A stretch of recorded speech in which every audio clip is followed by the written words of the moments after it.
From the Raider Nation to the Husker Nation, Bill Callahan leading his Nebraska Cornhuskers out to Memorial Stadium, a sold-out crowd as usual. KSR College Football Saturday, and we welcome you back to Lincoln. Joel Myers along with Dave Lappman. Down on the sideline, Jim Knox. Let's join him now with Missouri head coach Gary Pinkel. Knoxy. Coach, last night, flight difficulties. You were not able to go through your regular pregame ritual today. Any concerns about that? No, we're ready to go. I mean, there's, you got to adjust. There's no excuses. So we're ready to go. We had a good night's sleep and, plan to play well. Haven't won here since 1978. The key ingredient in beating Nebraska today, what does Missouri have to do? Well, obviously, we just got to play well. You got to protect the football. I think we got to get our offense going, score some points, and play good defense. But, I think, protecting the football and getting some turnovers can certainly help. Best of luck. Thank you, Coach. Yeah, Missouri, one of the leaders in the nation in turnover margin. Great football Saturday. Yesterday was almost like baseball weather, but it has dropped a good 20 degrees over the last 24 hours, and the wind is going to be a factor, gusting better than 25 miles an hour. So Missouri won the toss, and I don't blame them. Deferred because they wanted to win for the fourth quarter. They'll get the ball to start the second half. Oh, you saw the wind get blown off the tee. The wind blew the football off the tee on the opening kickoff. Have to have a holder because that wind is so strong, and it's a swirling wind down there on the field. It's a tough one. It's going to affect throwing, kicking, all phases. Starting corner, Sherdanya Mitchell is going to hold it for Adam Crossett, the redshirt freshman out of Liberty, Missouri. And we are now underway in Lincoln on a knuckleball. It is going to be brought back by Tierra Green. Green slowed down and popped, crossing the 20 as he goes down near the 24-yard line.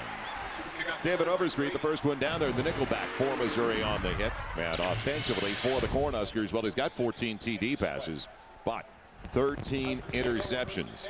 So a lot of guys have problems with this system on Sundays, and Joe Daly is trying to do it in a hurry over the first 7 games on Saturdays. Our KSR starting offensive 11. We'll look at the line after the first snap. It's still a big group, as usual, for Nebraska, but they don't try to pound you like they did before. As Corey Ross, the junior from Denver, is the single to the backfield. From the 24, Daly on the quick out. Complete to none, the true freshman out of Houston, Cypress Falls High School. So a quick gain out to the 30, a pickup of 6. So all of a sudden an offensive line that used to 75% of the time run block, now pass block better than 50% of the time. Erickson, Coat, Mann, Anderson, Everway. There's Anderson's experience on the right side. Corey Ross in the backfield with Crewell. Matt Harrion, phenomenal tight end. And the wide receivers, LaFleur and Pilkington. On 2nd and 4, it's Ross. Huge hole into the secondary and a first down across the 40 to the 42. Nino Williams is safety along with Jason Simpson, the other safety. One of the top tacklers for the Tigers. Joel, it's a misnomer. The West Coast offense throw it every snap. They're running the ball for almost 182 yards a game. And I played the West Coast offense. And one year we led the NFL in total offense. We also led it in rushing with this system. This system is a built-in balanced attack. Run the ball and throw the ball. Don't disregard that running game. Yeah, they empty the backfield. They put Ross out wide. Oh, Erickson, too early there. Offensive line lifting up. He was going to pull. It was going to be a crack block down, and he was going to pull. Right of the snap. Ball start. Did it too early. Penalty, still first down. Take a look at what Erickson does here. He's going to pull. He's got a tight end going to be blocking down here, and he goes to pull. Left guard was going to pull as well. They left too early. Got to remember that snap count. That's the most important thing. So they take it back to the 37. Keep Ross as a deep single. Tight ends are like H-backs in their system. Phillips lifting up, and he's the wham man on the play as Ross breaks it into the secondary again. And they're lucky to get him in the midfield stripe. Nino Williams saw what could have been down the middle for a score. So the Missouri defense, KSR 11 for the Tigers, had a very good defensive unit, at least coming in. Jackson, Ellison, Mosley, and Bill up front. Ellison and Mosley have been phenomenal for them this year. Sweat in the middle, Kinney and Bacon. Kinney, the leading tackler for the Tigers. Mitchell, 4 picks. That leads the Big 12. Marcus King in the other corner. And Jason Simpson, their second leading tackler. He's already been in the plays too often. So is Nino Williams, their other safety. Now, it's Brandon Jackson. And Jackson battling his way for a a first down. He's got it all the way down to the Missouri 42. The true freshman from Horn Lake, Mississippi. This guy has really helped him on kick returns. So they're pumped up early on homecoming weekend. You know, it's interesting how Nebraska, the plays, Joe Daly goes to the sideline and talks to Callahan to get the play. And he doesn't send messengers. He doesn't really communicate with headset in the helmet with a communication device. He goes and gets it verbally. And I'll tell you, the Nebraska offensive line doing a good job blocking the second level, the linebacker level. Fake the toss to Ross. Daly's got a man deflected and almost intercepted. So he went for Pilkington. It should have been picked off, though. Overstreet got his hand on it. Yes, the nickelback did a good job to read the quarterback. Yeah, and there he is. Watch him right here. He's going to be out. He's going to get his hands up, and the ball splits his hands. And you know, Missouri is playing very close to the line of scrimmage with their safety. It's going to be interesting to see what kind of packages Nebraska utilizes in that West Coast offense to attack the middle of the field a little bit. Now there's a center fielder, safety center fielder on this snap. They slide the tight end in motion. Ross again into the secondary. Huge gain inside the 25, and he's got a first down at the 20-yard line. Sherdania Mitchell again had made the stop. Every time we talk about a member of the secondary, and that's the senior from Arlington, Texas, making hits. Dave, that's a problem early. Yeah, it really is. And Ross is a slasher. He's lost 28 pounds over the last couple of seasons. This guy in his last 11 games has got 6 100-yard rushing days. Watch the offensive line do their job up front. Little zone blocking here. And actually, it's a counter, little pull and trap right here. Log inside, watch the receiver on the edge, get his block. Excellent job right there. Good job of getting it done by Terrence Nunn. Beautiful play. Kaiser was the seal on that block. This time Jackson can't get out of the backfield. In fact, loses a yard. Maybe even 2 outside of the 21 near the 22-yard line. Now, he's coming into the game for the Cornhuskers. Well, you know, they want to take care of the football. Ball security is the biggest thing. They are minus 11 in the turnover department, thrown 17 interceptions. Missouri has 13 interceptions, second most in the country. Olay, that means missed tackles. They had 33 missed tackles against Kansas State. They want to slow down Brad Smith, obviously. They want to block Brian Smith on third down. This guy leads the Big 12 in sacks with 6 quarterback sacks. He's had 5 in the last 3 games. It'll be second and a dozen. Fake the counter and shoot it over the head of Pilkington. As Daly just never squared, really set, and it sailed on him. So a huge third down for the Missouri defense. They have not given up a point yet this season on a first possession over the first 7 games of the year. Yeah, and that's a phenomenal scenario. In 4 straight games, 5 of the last 7 games, they've had a takeaway on the first drive. They've not only prevented a score, they've taken the football away. That's a big plus for Matt Elberflus and of course Gary Pinkel, the head coach. But no points in that first possession, and like I said, 5 of the last 7 games, a takeaway. Timeout is going to be called, and it comes from the Nebraska bench. We'll do the same. So Nebraska, when we come back, trying to get points early against one of the better defensive units in the nation, but they're facing a 3rd and 12. Me on weekends. I have to listen to Bengal stories from yesteryear. Yes, that's right. And boy, was it fun watching footage of Kellen Winslow as a Tiger with Phil Bradley at quarterback. James Wilder at running back. They have some talent. They really did. I mean, great career Wilder had with the Tampa Bay Buccaneers, and of course, Kellen Winslow, Hall of Fame. That says it all. Tierre Green taking the toss sweep on the short side of the field and won't get out of the backfield. What a stop coming up. And Jackson on that side, the sophomore from Wichita. Tigers freshman of the year last season, along with defensive end Brian Smith. He was on top of it. Well, what they're trying to do here is crack and pull those linemen. They had a penalty on this play earlier. Lockdown, just a tremendous play. Roll off that crackback block. He just spun right out of there, Jackson. Excellent play right there, stuffing that. Sandro DeAngelis, 41-yard field goal try into the wind. Enough. Wow. Yes. So Missouri gives up points on an opponent's first possession for the first time this year. And that is the longest field goal of the season for that little guy, the senior from Niagara Falls, Ontario. A 41-yarder from DeAngelis. And the Huskers homecoming weekend on top of the Tigers by 3.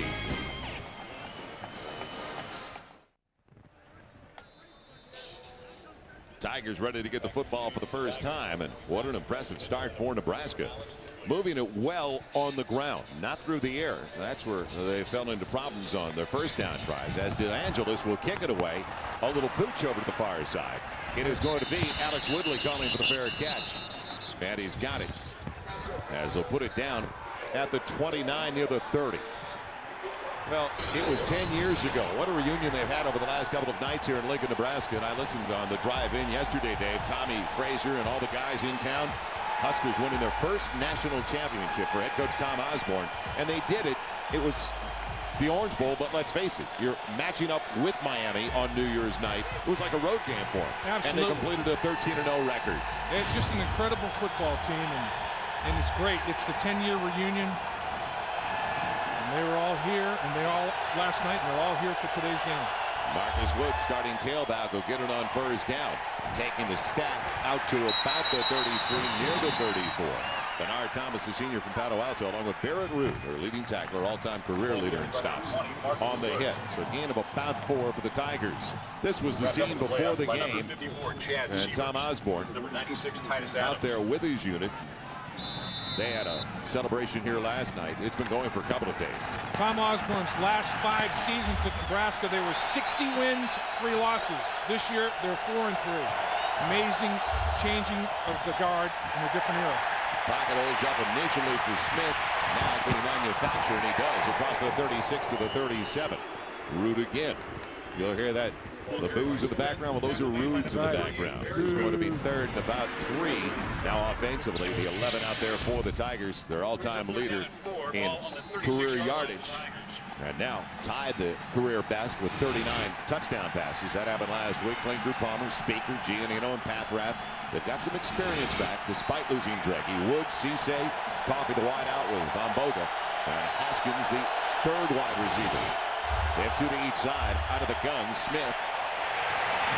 The time and the receiver. He's got the first down. Going across the 30, Ekwu, the sophomore from Arlington, Texas.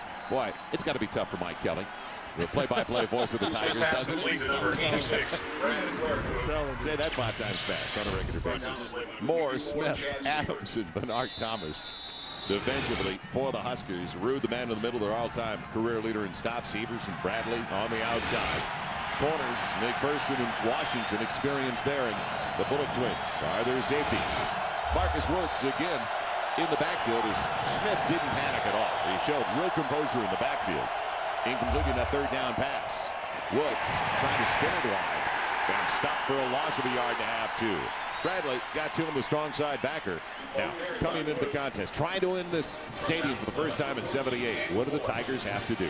Well, the barometer for them, 175 yards rushing. When they get 175 or more, they're 16-1 since the beginning of 2002. 1-13 when they don't. Yakety yak, that means yards after catch, yards after contact. Give them some big chunk plays. And then 3rd down. Then you're successful on 3rd down when you have 1st and 2nd down efficiency and play a full 60 minutes, not just half a game. Well, maybe this is just what Missouri needs, trailing early.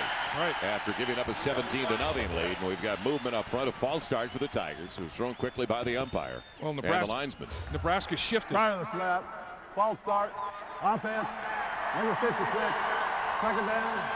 Replay 2nd down. Well, they've got Hal Dowden's microphone working now. The Nebraska shifted up front, and as a result of the reaction to the shift by the defense, you can't move.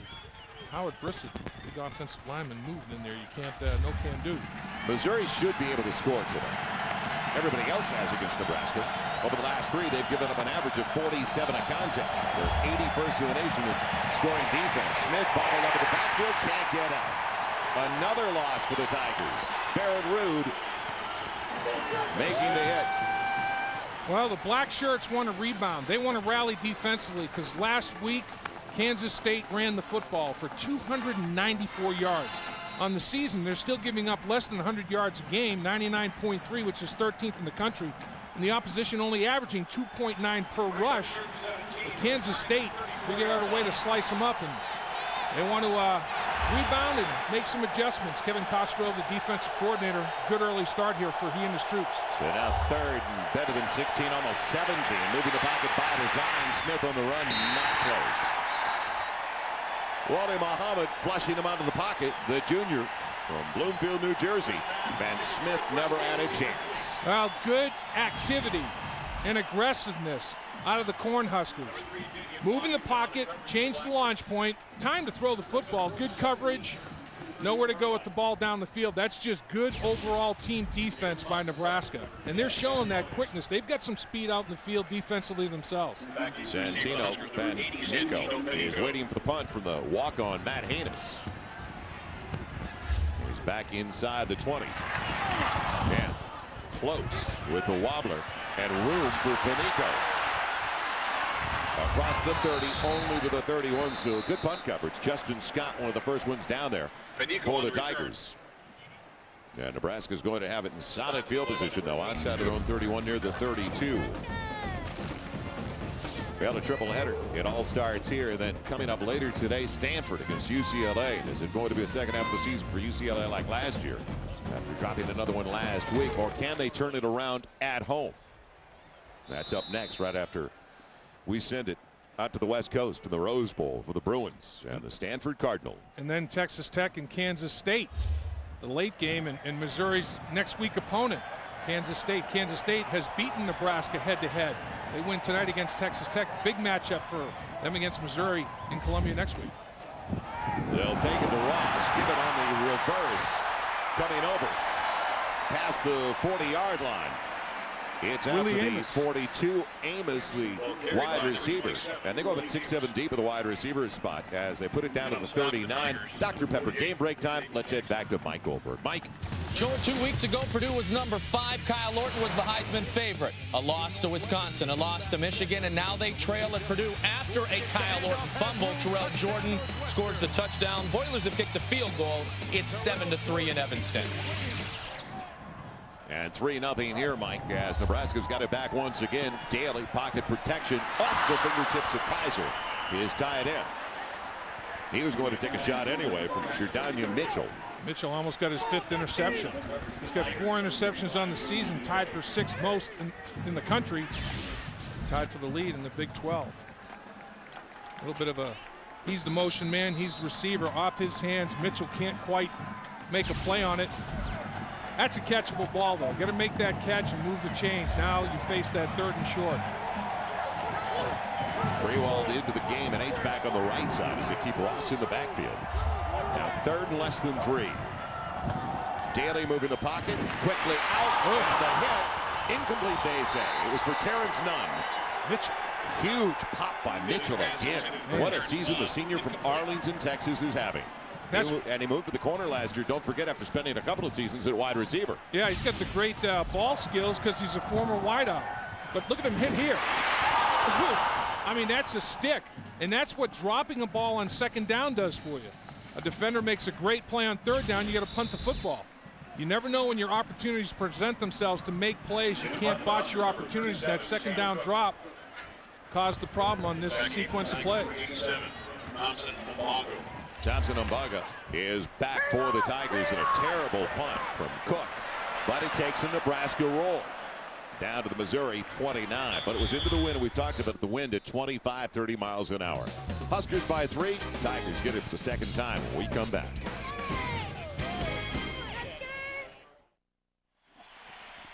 Offensive and defensive linemen at Nebraska have a rich tradition of award winners, and Rich Glover back in '72 won the Lombardi and Outland Award, played against him in the National Football League when he was the New York Giant. Great defensive linemen, and they've had a bunch of them in Husker territory here.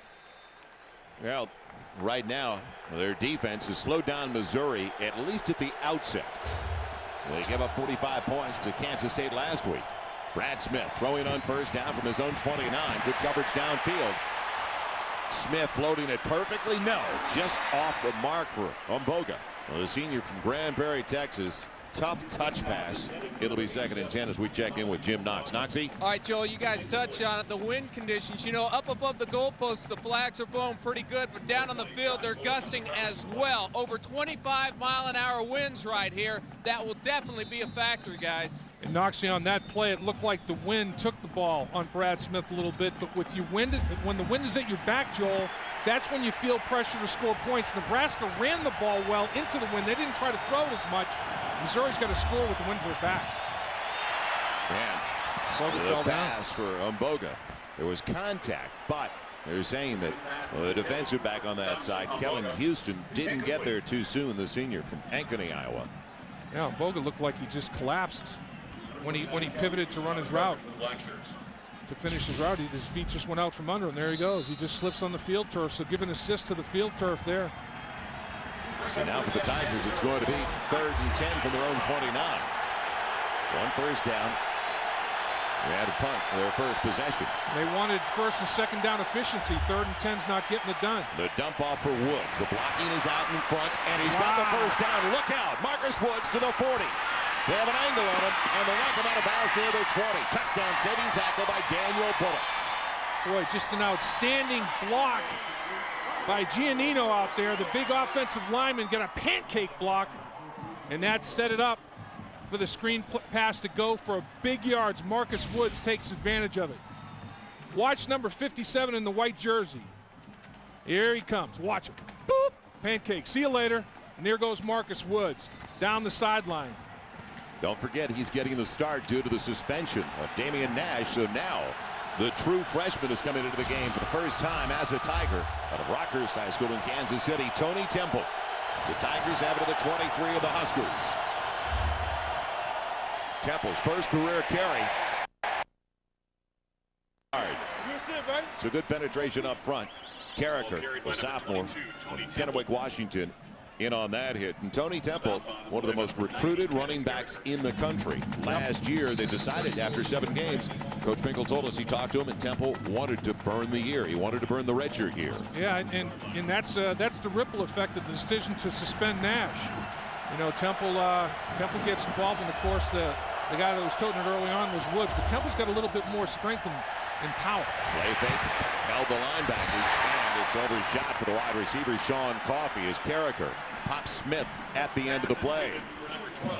Well, not in the red zone yet, but on the cusp of the red zone. And when you get close to these scoring zone opportunities, it's when you have to be very efficient on 1st and 2nd down. Now you find yourself 3rd and long and the field is compressed.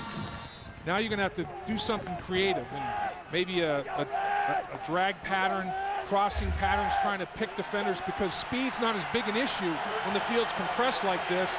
Change of direction, quickness, designer, more important. Kind of surprised Rucker and Cisse have not been involved. They've combined for 40 catches, the 2 tight ends. Another quick one on the outside. Nothing doing. Down to the 25, Bullocks taking care of Bo Veman, the 3rd tailback they're going with. They went to the screen pass again, Joel. Daniel Bullock said, no, baby, no, not this time. So now going to have to settle for a field goal opportunity. Remember, wind at the back makes a big difference. Tantarelli is 2 for 4 from 30 to 39 yards, 1 for 3 from 40 to 49 yards on the season. And you see his distance easily inside of that at 42. Trying to tie things up. On its way. And did he push it? Yes, he did. Push it right. So Missouri fails to capitalize on the 48-yard catch and run by Woods. Well, DeAngelis converted his first field goal of over 40 yards on the season into the wind, and the flip side of it is a miss. Tantarelli, shorter distance with the wind at his back, misses wide right, and he's like, oh, come on, stay on line. Oh, son of a gun, I pushed it. Huskers get it back there, up by 3, and America's #1 pregame show back tomorrow. They're going to be taking a look at Dante Culpepper's phenomenal season, already 3 games with 5 scores, and his chance at rewriting the record books as he's already started that, plus Cold Start. Peyton Manning going 10 yards with Terry Bradshaw is on 1st down. They give it off to Ross. Nothing available on that side of the field. So it'll bring up 2nd and long. Another nice stop over street. The nickel back in there. And a Dr. Pepper game break. Let's check back in with Mike Goldberg. Mike. Joel, unranked Ohio State hosting Penn State. Losers of 9 straight on the road. Little specialty teams. Check out this man. Ted Ginn Jr. coming out of high school. He was the #1 100-meter sprinter in Ohio. Oh, little touchdown there. Added an interception. PAT pending. It's 13-0 Buckeyes. No hurdles for him on the play, Mike. How about Ohio State and Penn State both unranked? Hard to believe. Yep. After the play fake, Harriet, first grab of the day. They're very talented tight end, but a good close on the stopover there on Matt Harrington as he's down just across the 30-yard line. Well, Missouri's strength, Joel, is rally and run to the football defensively. Naked bootleg. You saw Joe Daly go over to Callahan and get the play. No communication. Eliminate all those variables just directly from my mouth to your ear. There's no possibility of any distortion in communication, and the naked bootleg to Harrington was nice on second down. So now on third down, a little more than 4 to play in the quarter. Pocket holds up for Daly, plenty of time. Here comes backside pressure, and he throws it away. So the Tigers do a great job again defensively, and that is not a shock. They're number 1 in the Big 12 in total defense, 15th in the nation, and it's still confusing for Joe Daly. As he said before, at the outset of the season, Coach Callahan would call plays, and I wouldn't understand him. I'd have to go over there. It's getting a little bit better. Yeah, it's even tough for him to communicate the plays. Watch the protection by the offensive line, and then watch in the secondary. Watch him plaster the routes. Look at the protection. Watch him plaster the routes here. Nowhere to go with the football. With the wind in his face, another wobbler knuckleball from Cook, taking a Husker roll.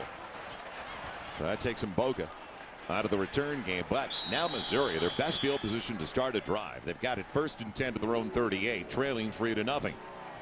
Can they capitalize? They just missed a 42-yard field goal, which was a lot easier distance with that wind. Without a doubt. At the back. And it's almost like he was in the Mile High City. Yeah, he had no problem getting the trajectory and the distance, but the accuracy, the most important thing. You got to split the uprights, and he didn't split them. And then you look on the other side of it, DeAngelis 0 for 3 from 40 to 49 yards on the season.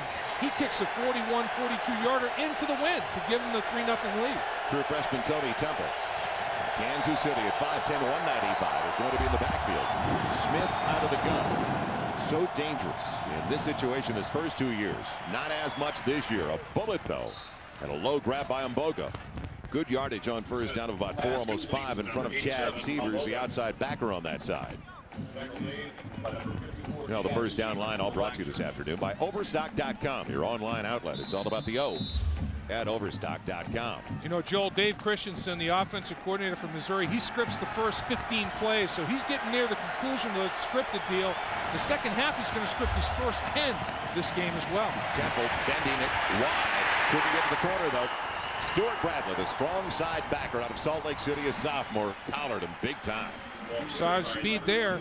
Talk about running to the football and closing to the football. Bradley was big time. Both defenses doing a great job of staying on their feet, separating from blocks, and rallying to the football. A bunch of gang tackling going on out there. More than one jersey in support of a teammate making the tackle. So another third down coming up for the Tigers. They are 2 of 4 so far. Out of the gun, need a little less than 5. Moving the pocket with a waggle. Man, not close to the intended target. So Smith going to Ekwerekwu. Oh, Joel, you called it. They moved the pocket, changed the launch point, but when the receiver gets plastered down the football field again, good coverage, and Brad Smith can only throw to that side of the field. The danger is when you move the pocket, you can't throw back to the other sideline. I mean, you're basically saying to Nebraska, I'm going to throw to this third of the field, and they covered it well. Hannes will punt with the wind at his back. Santino Bonico. He waits inside the 15-yard line. Man of beauty. But room for Hannes. Good play downfield. First one down for Missouri. Tripped him up and just barely, but enough. Alex Woodley got the job done. So a 42-yard punt. Man, let's head back to Mike Goldberg again with a Dr. Pepper game break. Little bedlam in the Big 12. Number 2 Oklahoma, number 20 Oklahoma State. Jason White, the senior, the defending Heisman Trophy Award winner, caps off a 61-yard drive here with a touchdown toss to Mark Bradley. Career touchdown pass number 64 for White. Sooners the early lead in Stillwater. Guys. You know, Joel, I think in that one, and Mike, that both teams are going to try to stop the run. Who throws the football better? I think it's Oklahoma with the Heisman Trophy winner. Jackson. And grabbed immediately and tossed down across the 25. It'll be C.J. Mosley The tackle, the junior from Fort Leonard Wood, Missouri. Second team all Big 12 last year on the solo stop. Gain of about 3. So with 2+ left in the first quarter, Missouri's had great opportunities. In fact, the last time, David, they had it at their own 38, wasted super field position, 3 and out with a punt. I think a big key to the game was Nebraska's ability to run the ball well in that first drive when they were going into the wind, and they got them a field goal into the wind as well. Little counter action this time for Jackson. Good yardage, and he's got a first down. Kenny caught up with him, but it was too late. Now we're looking at a true freshman, as I mentioned. He had 59 and 40-yard kickoff returns against Baylor. Well, this kid's got some size. 6 feet, 220 pounds. They really like him. They really like Terrence Nunn. These are 2 true freshmen. One at running back, one at wide receiver. The future is bright in the West Coast offense. Just shy of the 35, a first down. Battling his way, not much there for Jackson. There was penetration from Missouri. Dedrick Harrington, the sophomore, punched through. He's out of Mexico, Missouri. Home of the military academy. And it's 2nd and 9. Neither team really doing the job they wanted to do for the most part on 1st and 2nd down. 1st and 2nd down execution and efficiency make 3rd down easy. Both teams have had too many 3rd and long situations. Here off schedule again is Nebraska, 2nd and basically a long 9. Yeah, they got a first down. That's more you can say than their last 2 possessions when they went 3 and out with a punt. Little slip screen to the wide receiver. Nunn, the motion man. And he's hit by Nino Williams as he's dropped shy of the 40 at the 39. Good job blocking by Mulkey, the wide receiver, on Jason Simpson out there, but the inside-out pursuit This game finished means it. so much to Missouri. Trying to win at Nebraska for the first time since 1978. And don't forget the last time Mizzou won a conference title, Dan Devine was the head coach. They went to the Orange Bowl and matched up with Penn State. It was 1969, the old Big 8. And the last time they beat Nebraska, Joel, back-to-back seasons, you have to go to 1973, 1974. So is the program all the way back for Mizzou? If you're going to take advantage of Nebraska, you better do it this year. Daly on the run, and almost a great grab by Grant Mulkey. Got one hand on the ball, the former walkout. He's out of Arlington, Texas. Shedanya Mitchell with an angle. Made it a difficult throw for Joe Daly. Well, Mulkey, nice little shallow cross. Daly just not quite accurate enough with throwing into the wind. Here comes Mulkey on the shallow cross, and he's got an advantage.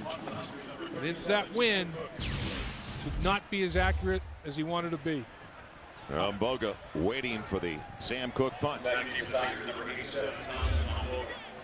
And he is only about 30 yards from the line of scrimmage, knowing that it's going to be most likely another knuckleball and a block. A block for the Tigers as it's grabbed. Brandon Massey. Yes, Massey got in early with a safety. And a flag at the end of the play.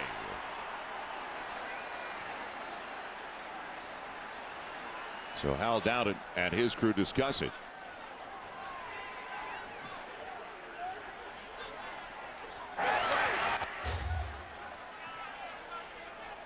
Unsportsmanlike conduct. It'll go against Nebraska. First down. So they'll mark it off against Nebraska. Now Missouri in great shape after the block by Massey. They got close already in the first quarter, so it's not a shock that he got in. And it comes with 2 seconds left in the first 15. So Missouri is going to be very close to the red zone to start the possession at the 26. It did not delay Massey enough, as you saw. He just lays out, and you have to take an aiming point, not at the foot, but in front of the foot. You get a hand on the punt. It's an outstanding job done by Massey. Then the penalty gives him a short field. Smith out of the gun. First down Missouri. Should be the final snap of the quarter. And moving the pocket again by design. Smith in trouble and throwing at the feet of his target. Rude in his face. And what an ending for the Nebraska defense. So it starts out a day dominated by the 2 defensive units. That's the end of the first 15 minutes of play with Nebraska on a field goal on top of Missouri, 3-0.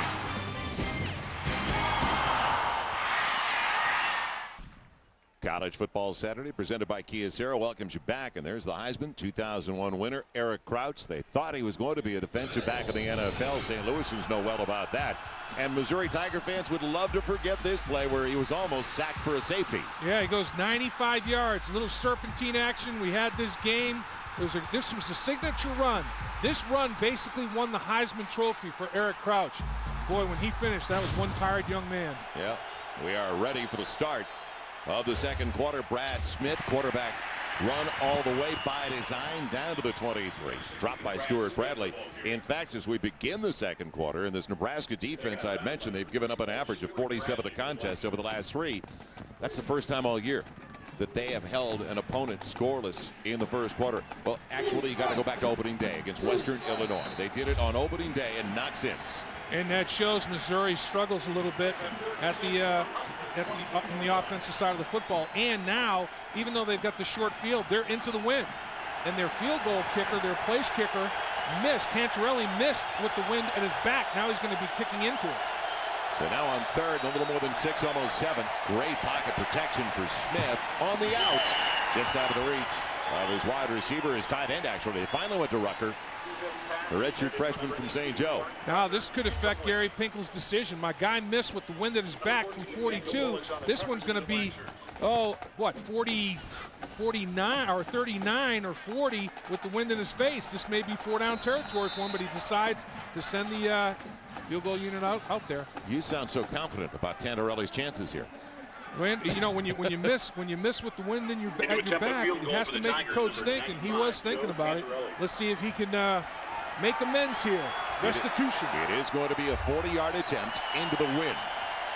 Good percentage coming in, 8 of 12, but now 8 of 13.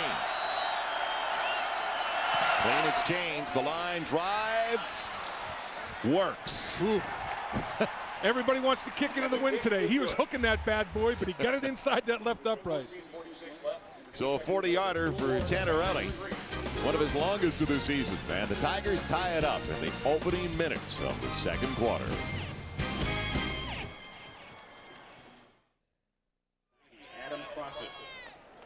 Tigers didn't do much offensively, but got a punt block.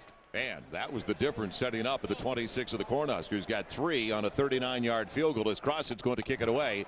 Over to the far side it goes. Brandon Jackson waits, takes it to the 10. Jackson with a couple of blocks. Look out, past the 40. Slowed down by Crossett. The kicker saves it for Missouri. It's a great play by the kicker. Played off the block and made the shoestring tackle. That's a big-time job by Crossett. Jackson he had golden goalposts in sight. Good job by the wedge. Nice kick-out blocks, and Jackson makes his decision and gets upfield quickly, but, boy, that's just a heck of an effort by Crossett. Watch him play linebackers. Get off the block, get down, get the head across. Jackson's going to get dogged a little bit in film, getting tackled one-on-one on the open field by the kicker. He'll have plenty more opportunities. Yes, as only a freshman. Slide the tight end, give it to Ross. Gaping hole for Ross. Breaks the tackle as he got away from Elbow Street. And gets it inside the 48, near the 47. In a little more than 4. Nino Williams finally got him in the secondary. Man, we got Caspers here. I know you're ready for Halloween. It's a ghostly deal, right? And an angel, ghost and an angel right next to each other. Only at Lincoln, Nebraska, as Halloween approaches. Corey Ross averaging over 11 yards a lug in the first quarter. He was the man, 34 yards on 3 rushes. Brandon Jackson takes over the backfield now with Prewald, the fullback. Has not been in there much. Daly changing the play at the line. Play clock, play clock. Will they get it off in time? Barely. And trouble for Daly. And now he just throws it away. It should be grounding, and it will be from Hal Dowden. Yeah, that was an easy call. He was still in the pocket, and he threw it away to avoid the sack. Henry's sweat in his face. And Simpson, in fact, as well. He spun away from Sweat, and then came Simpson. That's a loss of yards and down. It's like a sack. It's equivalent to the sack, intentional grounding, because he was throwing it away to avoid the sack. Just the call, intentional grounding. Receiver in the area. Down, spot, this second down. Loss of down and yards, no receiver in the area. Joe Daly, here comes the pressure, and it's going to be immediate. Unblocked, up the gap it comes. Daly's in trouble, a little athletic move. Another one in his face, just throw it away. First Sweat, then Simpson, and it paid off. Simpson is a safety, free safety, but he's playing in the box quite often from Missouri because they have a nickel package on the field because Nebraska employs 3, 4, and even 5 wides regularly. And Gary Pinkel told us that Simpson's up on the line like a linebacker most of the time. Here he is right here. He's in coverage, but he's in the slot, and here he comes. Passing situation almost. Just missed it, and that time out of the pocket, throwing it back to the line with more pressure in his face. So you looked at Simpson again, almost getting to Daly. Daly gets a lot of miles in during the game, running to and from Callahan to get the play. Nice job, athletic ability there to shake Simpson, though, and then just throws it away. But Daly back and forth to the sideline to the huddle before he even gets the play called. He's in great shape. Bogo waiting as Cook has the wind and hangs it up very high. Boga stays away from it, and it cost Missouri about 5 yards, maybe a little bit more. Always wonder why guys, and there's a senior wide receiver, that cost them about 8-10 yards. Instead of outside of the 20, they'll have it back at their 14. So a 44-yard punt. Good roll for Nebraska. And Boga stayed away. Well, college football returning next week. First, the same Missouri Tigers at home taking on the Wildcats of Kansas State and Stanford, matching up with Arizona State, and all be followed by the #1 team in the nation, USC and Matt Leinart, facing Oregon State. It all begins a triple header, 12:30 Eastern, 9:30 out on the West Coast on FSN. Missouri had 62 yards offense in the first quarter, Joel. 48 yards of it with a screen pass to Woods. They had one big play and then struggled. So now Missouri with their worst field position to start a drive. Smith on a double move and a throw that nobody was going to get to out of bounds. So he went for Sean Coffey, but the double move didn't do anything to the defensive back on that side of the field, Lornell McPherson. Yeah, McPherson was not fooled whatsoever, and throwing that ball into the wind, when you have to hang it up there, the wind's going to play tricks with it. Well, we talked about first downs for Missouri this year. Frequently, it's 2nd and long or 3rd and long for Missouri. And really, both teams have struggled in that regard. First and second down efficiency are going to be the key to third down success in this game, just like every game.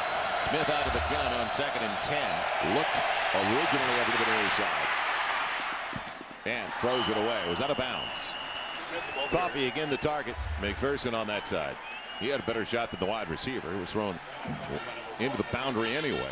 Man, it's going to be 2nd and 10 for the Tigers at their own 14. And right now, if they don't pick up any yardage, it's going to be plus territory. You would have to think punting into the wind. Nebraska will start in Mizzou territory. Well, special teams have been a big factor in this game already. Missouri gets the block punt. Brandon Massey gets a deflected punt and gives Missouri a short field to tie the game up. Let's see if Nebraska will answer. On 3rd down, up to the 20-yard line goes Ekwu. Didn't have a chance for the first down, though. No blocking out there as Barrett Ruud came over from his middle linebacker spot.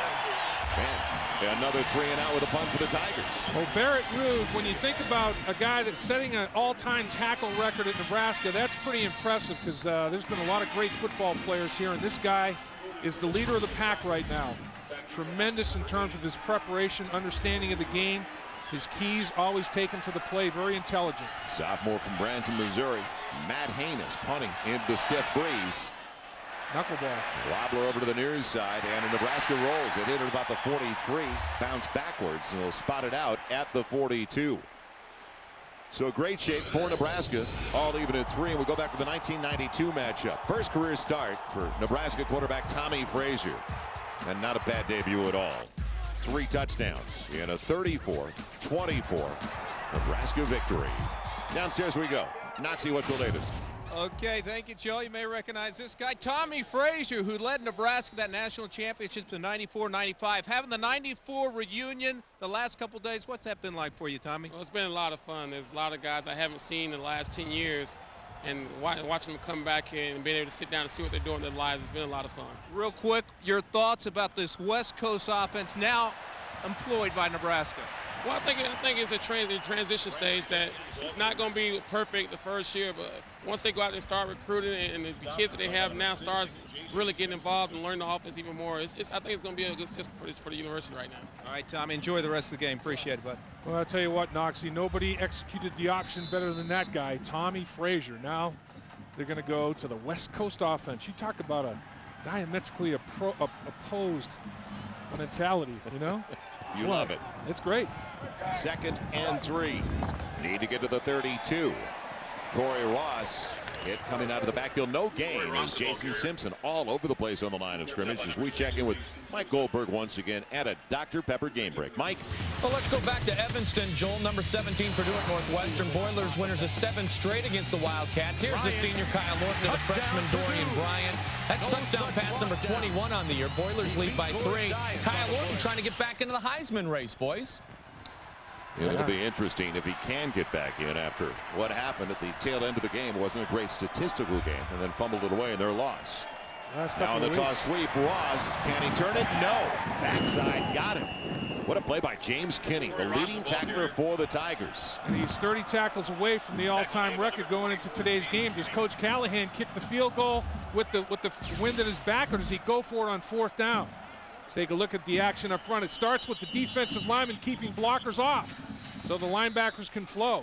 That's exactly what Kinney does. Kinney's a little bit nicked up with a knee problem, but boy, he is something else. He has had a great career for the Missouri Tigers. And Bill Callahan wants to think it over. Do I go with the field goal, wind at my back, or 4th and short? Do I make this 4-down territory? What's a man to do? Well, it's an official's timeout now for an injury over on the far sideline in front of the Husker bench.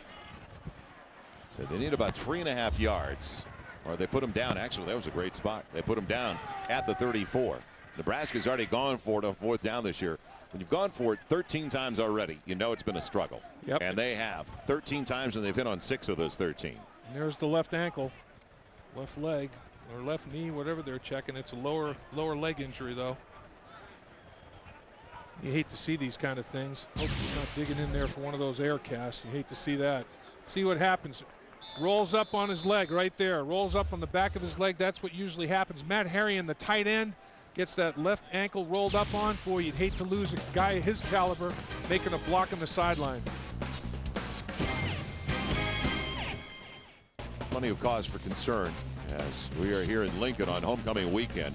Some of the great names, Dean Steinkuhler, Dave Remington, who was an Outland Trophy winner as well. Outland and Lombardi, yeah. Right, over on the far side, though, a first-team All-Big 12er and All-American candidate for the Huskers this year, their tight end, Matt Harrion. And you talked about it. Yeah, he was just an innocent victim, actually, is the way the play rolled on the back of his leg. And that's what happens a lot of times. You know, you're making a block on the edge, and let's run it a little bit. And as he's blocking, watch, he plants that left ankle, left foot right here, and watch as people roll, whoa, right there. He just gets caught up right there. And that ankle bends from the inside out. It rolls over where the ball of the foot is pushed down to the ground, and your foot and ankle roll to the left outside of your leg. Not a good injury. Matt Harrion, who is key. They're bringing the card out to get him off the field. This one's not pretty. And Matt Harrion driving, running back and tackler. Corey Ross. Oh, and he knows right. Look at him yelping already. He knows he's in serious trouble. Kinney and Ross both end up rolling up on the back of his leg, and that left ankle, left foot, not good. And I had brought up to Bill Callahan because I noticed that Harrion had not been that much of a factor. He was catching passes, but they weren't finding him in the red zone. And right. I said to Bill Callahan, I said he hadn't caught a touchdown pass since week number 2, and he goes, that's going to be an area of emphasis for us. They've got to get Harrion involved once again. And they've been excellent in the red zone. Nebraska as a team has scored 74% of the time. They've scored touchdowns in the red zone. And Matt Harrion, even if he doesn't catch, he's a factor, and you have to, double him and do some things in the red zone to take him away, and it creates opportunities for others. And that's why losing a guy of his caliber becomes a real problem. And this isn't pretty. Look at how quiet and this is 70. Let's remind everybody, it's 77,000 fans plus for the 267th consecutive time. And shedding a tear right there, and rightfully so. I mean, you hate to see a guy of his caliber, any player, any football player, and all his teammates standing around him. There's there's silent prayer going on right now, because obviously this one isn't pretty. You know, I don't want to speculate, but I've been in those situations. You have dislocations that are ugly, and you know you have to reduce the foot back on the ankle, and those kind of things take some time. And this one took so long. I think we had something ugly like that, like a dislocation that had to be stabilized. And yeah, I'm going to cross my fingers and go the other extreme and just hope it's a turned ankle. No, I hope so too. Something like that. But boy, it's to take him off in the cart, and he has that air cast on, and in obvious pain, and teammates trying to console him as he leaves the field. But you see right now he's got that black air cast on that left leg to stabilize it. Let's head downstairs. Jim Knox. Joe, right down here on the sidelines, of course, all his teammates gather around him. They really feel for him.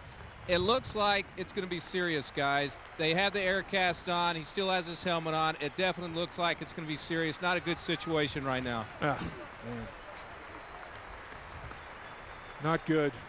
You hate to see it, and no matter what the outcome of the football game is, a huge loss for the Cornhuskers when you lose a player of the caliber of Matt Harrion. And this obviously looks like it's going to be for more than a week. You know, potentially could be season-ending, and hopefully nothing more than that. As we said, we're not going to speculate. The junior from Pierce, Nebraska, is in our thoughts right now, though. No doubt. And will continue to be. Now you got to play some football, and this is what's tough. Yeah. The Nebraska They'll Cornhuskers, go for it on fourth down, as you mentioned. Yep, they got to have selective amnesia right now. Forget about that play involving the injury to Matt Harrion and get jacked up again to try to move the chains against the Missouri Tigers. Brandon Jackson, the true freshman out of Horn Lake, Mississippi. The only one to the backfield. Let's see if they send it to the wide side of the field. Slide Krewald into the backfield. Jackson plugging it straight up the middle. Extra effort. I think he got it. Close, yeah. I think he got it from the spot on the linesman on the far side. I don't think there's any doubt he got it. Henry Sweat tried to hold him back. It looks like he's got it inside the 32, though. I agree, Joel. The initial hit, he was short, but he kept those legs churning and driving for Coach Bill Callahan, and now they're going to measure. But that second effort may have got him there, that second lurch. Let's see where they put it down. He needed to go inside the 32. Nebraska fans obviously not real happy with the spot on the far side. Sweat made a hit, but the ball came loose, and obviously it's not a fumble. The ground caused the fumble, but where did they spot that football? Did they spot it where his hand? He was extending the arm, trying to get every inch out of the run he possibly could. When he hit the ground, the ball rolled out, but it's not a fumble. It's just a case of where it's spotted. Do they have it? Sure. No, Missouri holds, so the Tigers get it back. As Nebraska could not capitalize, remember, and it's been a long delay, unfortunately, because of the injury to Matt Harrion. Nebraska had it at the Missouri 42 and comes up with no points. Well, that's the Missouri defense that has been keeping the team in games all season long. Missouri on that side of the football has been very, very consistent. The Missouri Tiger defense, equivalent to a turnover. When you hold a team on downs, that's like, you know, a takeaway. Brad Smith, rather, has not been a factor. He's 5 of 14, 60 yards back. He's on a little dump ball, kick out screen. Checking right now at the line of scrimmage, changing the play. He's got Tony Temple as a single to the backfield. Temple on the carry, his second career. And he's got another yard, maybe 2. So 2 carries, 3 yards for Tony Temple. He's dropped by Ira Cooper, the senior inside backer out of Omaha. First down line, all brought to you by Overstock.com. Visit Overstock.com today and start saving. It's all about the O at Overstock.com. So the Missouri Tigers doing very little offensively. Fortunate to be tied on the road at 3 apiece. Should be up, actually. A missed field goal downwind, a 42-yard attempt by Tarantella. And Smith will keep he does so well, but he can't get away from the second. And now throws it away too late outside of the pocket. He was already out of bounds. Yeah. At the 30, and a loss of about 4. Barrett Root again on the situation. He's all over the place. Adam Carricker had him and missed the sack. And Barrett Root says, okay, well, I'll finish it up. And he doesn't get the tackle, but he'll get credit for it because he pushes him out of bounds. Watch Carricker mismatch. Temple trying to block Carricker. Carricker can't get Smith. Root can't, but Smith runs out of real estate. Well, you get a defensive end on a blitz pickup for a true freshman running back. That's a matchup in your favor if you're defensive coordinator Kevin Costgrove. Trips to the wide side of the field for Brad Smith. So he's facing 3rd and 12. He's got Veerman in the backfield. Great pocket protection on the wide side into the wind off the fingertips of Umboga. He was going to be short anyway. He's going to catch it and be down on the ground to the 40. So Missouri, another 3 and out with a punt. Second consecutive time for the Tigers. Throwing into the wind, Joel, and you're throwing from the left hash mark to the right sideline. The ball is in the air a long time, and the wind can play tricks with it. Brad Smith is trying to coax it in there, but Boga can't make the diving catch, and as you described, Joel, if he had made it, would have been short anyway. Granico waiting for the heinous punt. They're getting a lot of airtime, unfortunately, aren't they? Yes. And they're pressing. Touchdown, Nebraska. David Horn. Shanley got the block, or was it Horn? It was Horn. And Ix picks it up. Ix with the score. Nebraska takes the lead. David Horn, you mentioned it, or was it Shanley? I believe it may have been Shanley on the block. Was it Shanley? It was 8 or 9, one of those. But yeah, I think it was Shanley. It makes more sense that it would be Shanley. Here he comes right up the middle. It is Shanley. Lays out, takes it right off the punter's foot. What a fortuitous bounce. I mean, you talked about bouncing up right into the breadbasket. Well, Missouri got one. Touchdown. DeAngelis for the point after. So Nebraska, the special teams, the defense we talked about. Somebody's going to have to come through because both offenses are sputtering. Well, Nebraska gets it from special teams. On top of the Tigers at home by 7. All right, Mike, Nebraska after the quick turnaround downwind. DeAngelis through the uprights. Good. Yes, and it counts. So Missouri gets it first and 10 to their own 20, and a breakdown in the blocking assignment for the Tigers on specials. Absolutely. Blocking out, blocking down. Shanley comes free, and he should be picked up easily. A little chip there. Up back blocks down inside. They just let Shanley come right up the gut, basically unmolested, other than just like a little stab with the left arm in the chest. And Kenny needed to just give him more attention. And here comes Shanley. I mean, you know, one guy stabs him. The up back comes down inside Overstreet. The personal protector blocks down too far. Shanley comes clean. Smith on first down. And the catch for Victor Cisse, but not much past the 21 to the 22. We wondered. They have been the favorite targets. Cisse and Martin Rucker, the redshirt freshman, as Ix gets the touchdown return. The two tight ends have been huge factors, Missouri, in their wins. And Rucker, in fact, the younger brother. As there is Shanley, who was the one on top of the situation, almost untouched. Kenny gave him a tap, and that was it. That was all. Just gave him a stab with that left arm. 2nd and 8 from the 22. Brad Smith shifting Wood to the backfield. He's trying to change the play. Not easy in this environment. Will they get it off in time? Yes. Nothing available. No gain for Woods. And there is a flag. Was there no snap? Did the clock expire? Looks like they're declining it. Prior to the snap, false start. Offense. Down. Can't decline it. Play never occurred, so it's going to be 2nd down all over again. Llewellyn basically jumped the snap count. I think they realized they were running out of time, and he probably tried to heighten his intensity, and can't do that. Just can't do that. Here's Llewellyn. You don't have to do much. All you have to do is flinch. So now Missouri back inside their own 16. Smith can't complain with the protection. Tall one for Coffee, and he's got the first down. Coffee up to the 35 and a catch. The junior from Cleveland, brought down by Bullocks and Fabian Washington. It's okay to go tall with Coffee. He's 6'5", 210-pound receiver. That's 220 actually. That's a big target. And he presented himself as an available one. Nice job getting himself between the linebacker and defensive backfield, finding that little soft area of the zone and settling right in there. Seems like that's the first down for Missouri in a half hour. Now, flushed out. Smith buying some time on the comeback route. It doesn't work. Sievers forced him wider than he wanted to go. And it's going to be 2nd and 10.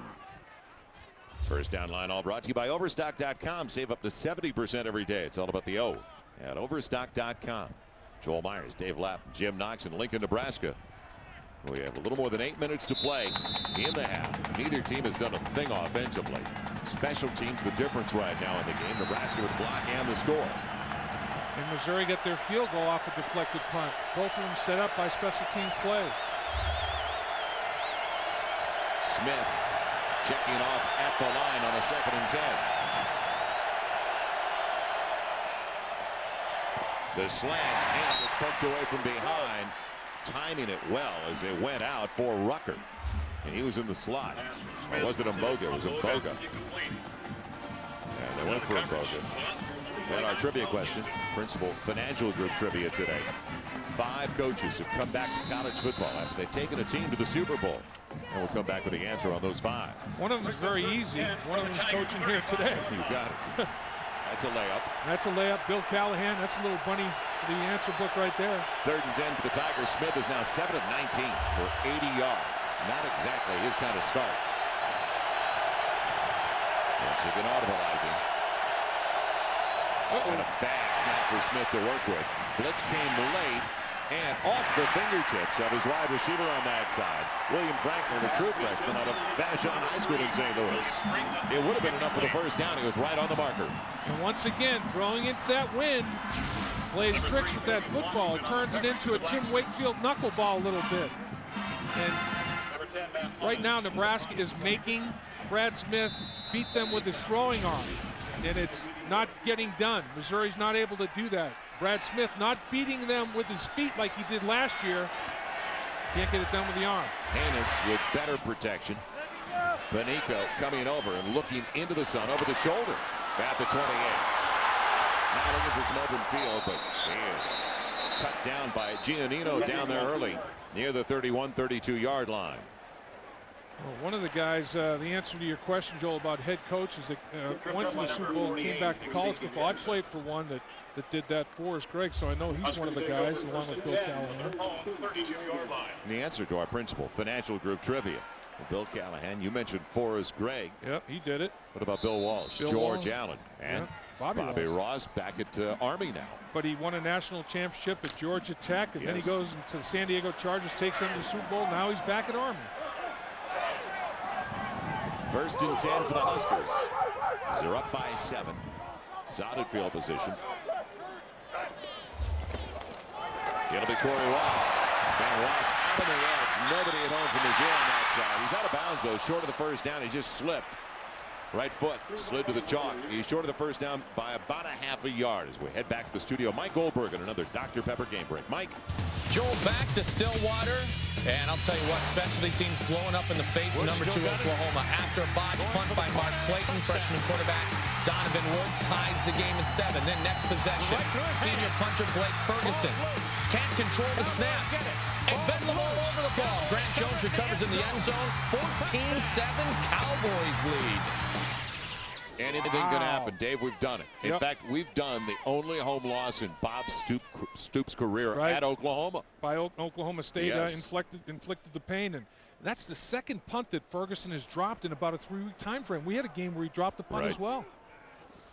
I mean, dropped the snap to punt the football. By the way, I was in Oklahoma City, and the prediction for the weather there today, I had an NBA game there Thursday. 75, 70 degrees for Stillwater today. So let's take a look at what Nebraska's doing here to Missouri. Look at all the motion. Look at the movement. Missouri's communicating, changing the strength of their formation defensively. Now they shift.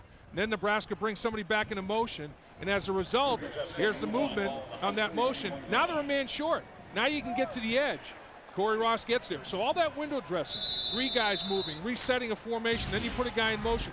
That changes all the defensive assignments in terms of run support responsibility, and Nebraska got the soft spot.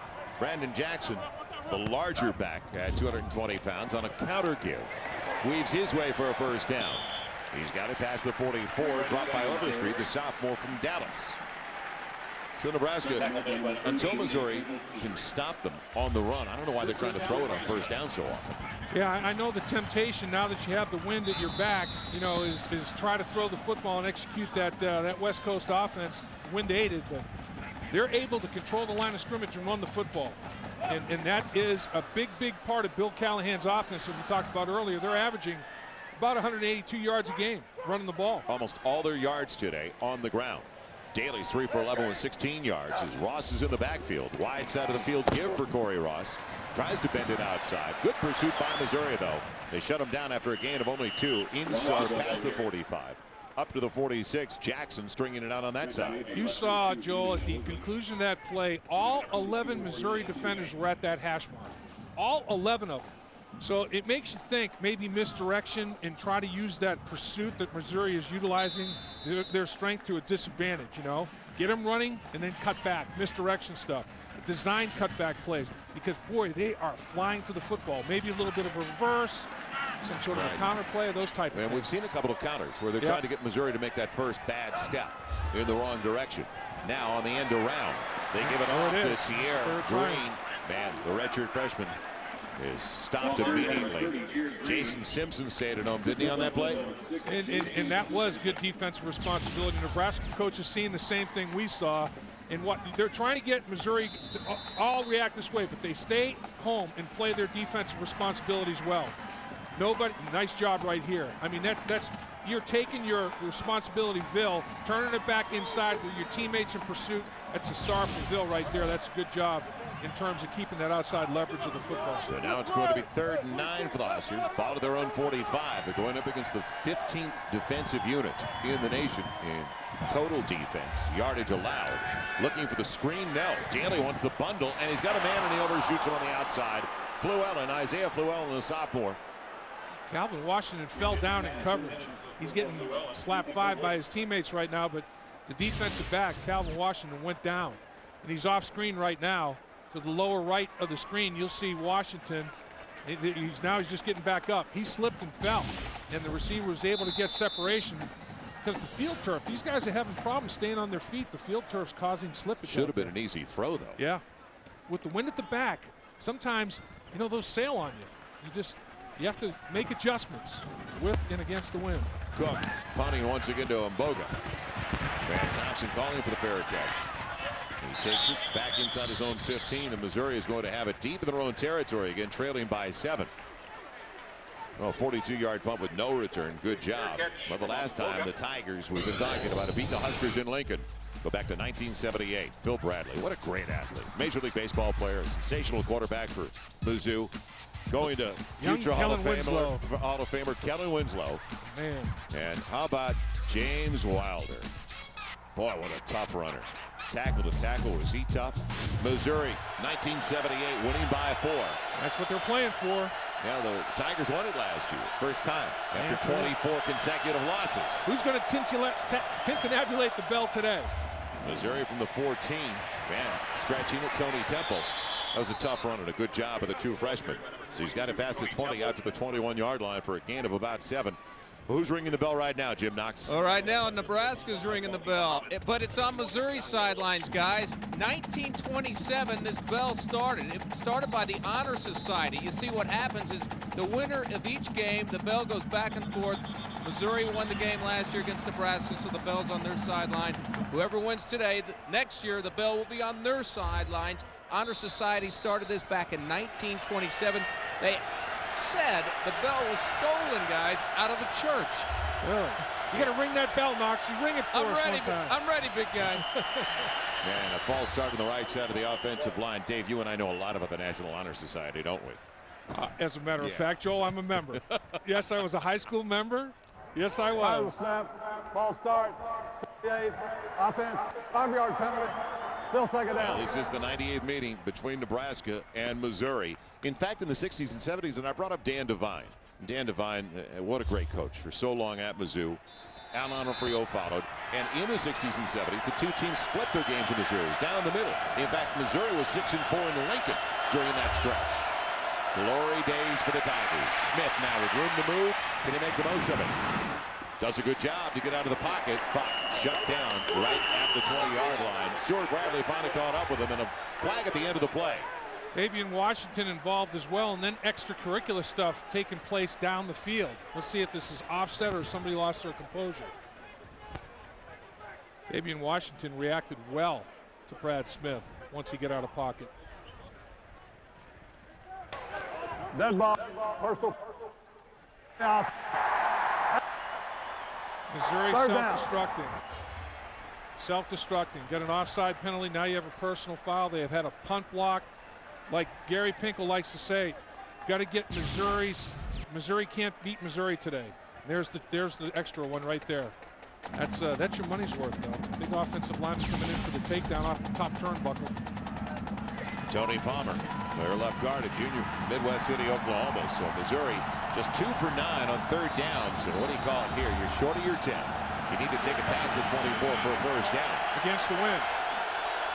Sounds like a good song title. Man. Smith, quarterback draw all the way. Here's one. Look out. Pass the 20. Well, breathing room for the punter. So he got into the 22 and put a scare into 77,000 plus here in Lincoln. And I think you got to go to more of that. I think you got to put the ball in his hands. He's the best running back. The best running back they've got. Put the ball in his hands. It's a quarterback counter. Off lineman pulling, making their blocks. It's a pretty good job of staying with it and making a sure tackle. Dan Burrow, nice job. Haynes has got to be tired by now. Really? Waiting back. He won his letter in the first half today. Back deep. It is going to be Santino Panico. It's been a problem for both teams getting the punt off, protecting the punter. And another one, the wind just killed it, but it took a Missouri roll, and Panico wisely grabbed it before it hit the midfield stripe, and Nebraska's going to have it at their own 48-yard, make it the Missouri 48-yard line. Downstairs, Jim Knox. Okay, thanks, Joe. Don't forget, college football fans, email us today, foxsports.com on MSN, keyword Ask Knox. We'll answer those emails sometime in the second half. Foxsports.com on MSN, keyword, guys, Ask Knox. There we go. This little guy ready for Halloween. Yeah, how about that? Noxie, what's up with that? Is that a hockey goalie or is that, who is that? That may be Jason. Yeah, it is Jason. He's the only one playing hockey these days. Yeah, really. Oh, no. He doesn't know about the strike. So now for the Missouri 48, the second time they have started in Tiger territory. Didn't do a thing with it the last time. Whoa. Look out. There goes Corey Ross inside the 40 to the 39. Overstreet gets to him again, but as much as we talk about the defensive backs get into the running backs, good news for Nebraska fans. Oh, this guy's a slasher, and he's doing a good job. He's got that low center of gravity. He's one of those classic scenarios of a guy that can hide behind his offensive line. He is 5'6", 195 pounds, so he has got deceptive power. And he doesn't have to try to hide. He doesn't. I mean, they can't find him. If he stands upright, they still can't find him. But he will make you miss as well. A fine slasher between those tackles. Jackson takes over on second and a yard. They've got it to the Missouri 39. Jackson, more than enough for the first down. Another first down is field goal territory. Overstreet again, over on the hit. So they move the chains. The field position not working in Missouri's favor as they deferred. They wanted the ball to start the second half, but they didn't capitalize on the wind in the first quarter. They wasted their opportunities in the first quarter. They did. They missed a field goal with the wind at their back, and a very un-Missouri-like. They've had a punt block for a touchdown, and they've been outrushed. I mean, Nebraska has been very, very consistent running the football this afternoon. Missouri has been inconsistent in that regard, to say the least. Nebraska already has 102 yards on the ground as Krewald slides into the backfield. Daly looking for a screen that's not there. It's taken away by the Tigers, and now just throw it away. They wanted screen right. Tigers stayed at home again. I think Lyman might have leaked downfield, though. They may have an eligible receiver downfield. That took so long, the timing got so distorted, they squirted downfield on it. Good pressure as well from Brian Smith, the end out of Denton, Texas, and it is. That's the call. Ineligible person downfield. How'd you like his job, though? Nebraska 104-7 over the last 16 years at home. They've had 42 straight non-losing seasons. Let's get back to it. Downfield on the offense, number 75. 5-yard penalty, still second down. And in trying to implement this offense, it may take a couple of years to get the components you need, especially at the quarterback position. You know, the thing that amazes me, they're doing some things right, Joe, because they are -11 in the turnover department, and they're 4-3. Right. When you're -11, here's the man that's going to leak downfield. That's Big Cook. And you can see him working downfield, trying to get his block. He thinks the ball's already in the air. He's trying to execute his block on the screen pass, and as a result of the good play by Missouri, the ball hasn't even left the quarterback's hand yet. He's flagged. So they move it back to the Missouri 40. Daly running out of racing room. Back over the middle. Maintained his composure. Kaiser smacked. Daly found him but Kaiser certainly paid for the hit as Simpson again was there. Boy, Simpson is making some smacks. I mean, he's a safety slash linebacker, more linebacker today. And here he comes up, and that is just a textbook smack right there on Kaiser. Remember, Matt Harrion is done for this game, maybe longer, the way he was carted off the field. Kaiser and company, they're going to have to step up in the absence of the potential all-conference tight end. It's going to be second down, a little more than 5, call it 6. They've got to take it inside the 25. Daly again, heat off the edge, doesn't see it coming, the blind side shot. Simpson. Jason Simpson again, what a start. Untouched. You better get a quarterback sack there because it is an untouched situation. Coming into today's game, 18 different people had contributed to 59 tackles for loss. Here comes Mr. Simpson. Nobody's going to block him. Tight end releases. Nobody picks it up. That was a good job by Missouri of breaking down the protection, the West Coast offense pass protection, knowing that he would be unblocked in making the sack. They had an H-back on the opposite side. You could see he couldn't get there in time. Absolutely. They were man short. Good call. Now, Daly out of the gun on 3rd and long. Late blitz, a delayed blitz, and the blitz man was picked up as the loose ball comes away from Daly. It looks like the Huskers cover it. James Kinney forced it. He got the sack and the fumble, yep. But the Huskers do come away with the football. So the Missouri defense doing everything they can to keep the Tigers in the game. Back-to-back quarterback sacks. There it comes, Kinney. Working, staying with it. Daly had time to get rid of the football, but nowhere to get rid of it. And Kinney almost gave his team a huge lift by forcing the fumble. Heads-up play by Everway, the right tackle. The former defensive lineman. So he's used to reacting to balls on the ground, and that former defensive lineman recovered that fumble for Nebraska was big. Are you a little surprised that Missouri's not stopping the clock here? I think right now against the wind, Gary Pinkel says, I want to go in and regroup. And if I got a quarterback as dangerous as Brad Smith, though, one play could make a difference. Ask Les Miles last week, 54 seconds left, 3 timeouts on the board. So Missouri lets it run out to 45 seconds. And Missouri, this has happened to Missouri 2 straight weeks where an opponent has scored in the final minute of play. Turnabout would definitely be fair play for the Tigers. They gave up, don't forget, the final minute, a touchdown to Texas after they had tied it at 14. And you have to give Oklahoma State a ton of credit. For them to go 54 yards, 8 plays on an 80-yard drive. Go 80 yards in 54 seconds is a phenomenal drive. And Missouri still with all 3 of their timeouts on the board. Mboga calling for the fair catch. Almost sailed on him, and he's got it near the 18-yard line. Noxie, what's coming up at the break? Well, as you see, Herbie the Husker, pretty good rhythm right now, but our halftime show with Mike, Kellen, Billy Ray, I think a lot better than Herbie the Husker. They will go over the Bedlam Series, Oklahoma against Oklahoma State, also top 25 college football action. Should be a good halftime show, guys. All right, Herbie, thanks. Come on, Ringo. Come on, Ringo Noxie. Is Oklahoma State one of the better overachieving 6-1 teams we've seen this year? Well, they find ways to win games. They find ways to do it differently. You don't figure them to be 6-1. Smith on the keeper. And this is what I'm talking about. Why wouldn't you stop the clock? Past the 40, up to the 42. Missouri let the clock go. They could have easily had close to a minute on the clock instead of 30 seconds with all 3 timeouts remaining. That's a good point. You called it when it was occurring, and right there, the quarterback run package pays big dividends. And Brad Smith, now they're going to find themselves with an opportunity potentially, but boy, a lot less time to work with. Right, 30 seconds lost on the clock as Nebraska let it wind down. They were the fortunate ones that Mizzou didn't call the timeout. So Mizzou still has 2 timeouts left. And with a quarterback like Smith, anything can happen. But Missouri has not found the end zone in the first half. It's been a real stuttering start for the Tigers. Overall, Missouri has had 34 snaps and only 138 yards. Their defense on the other side has been phenomenal.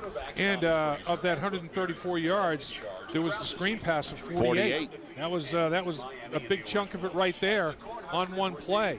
And Brad Smith has got a couple of nice runs here on the quarterback counter that have probably totaled another 30 yards. So, I mean, over half of the offensive yards have occurred on 3 snaps. And Smith is 3rd in the Big 12 in total offense, but it's at 243 yards a game, and he spoiled Tiger fans.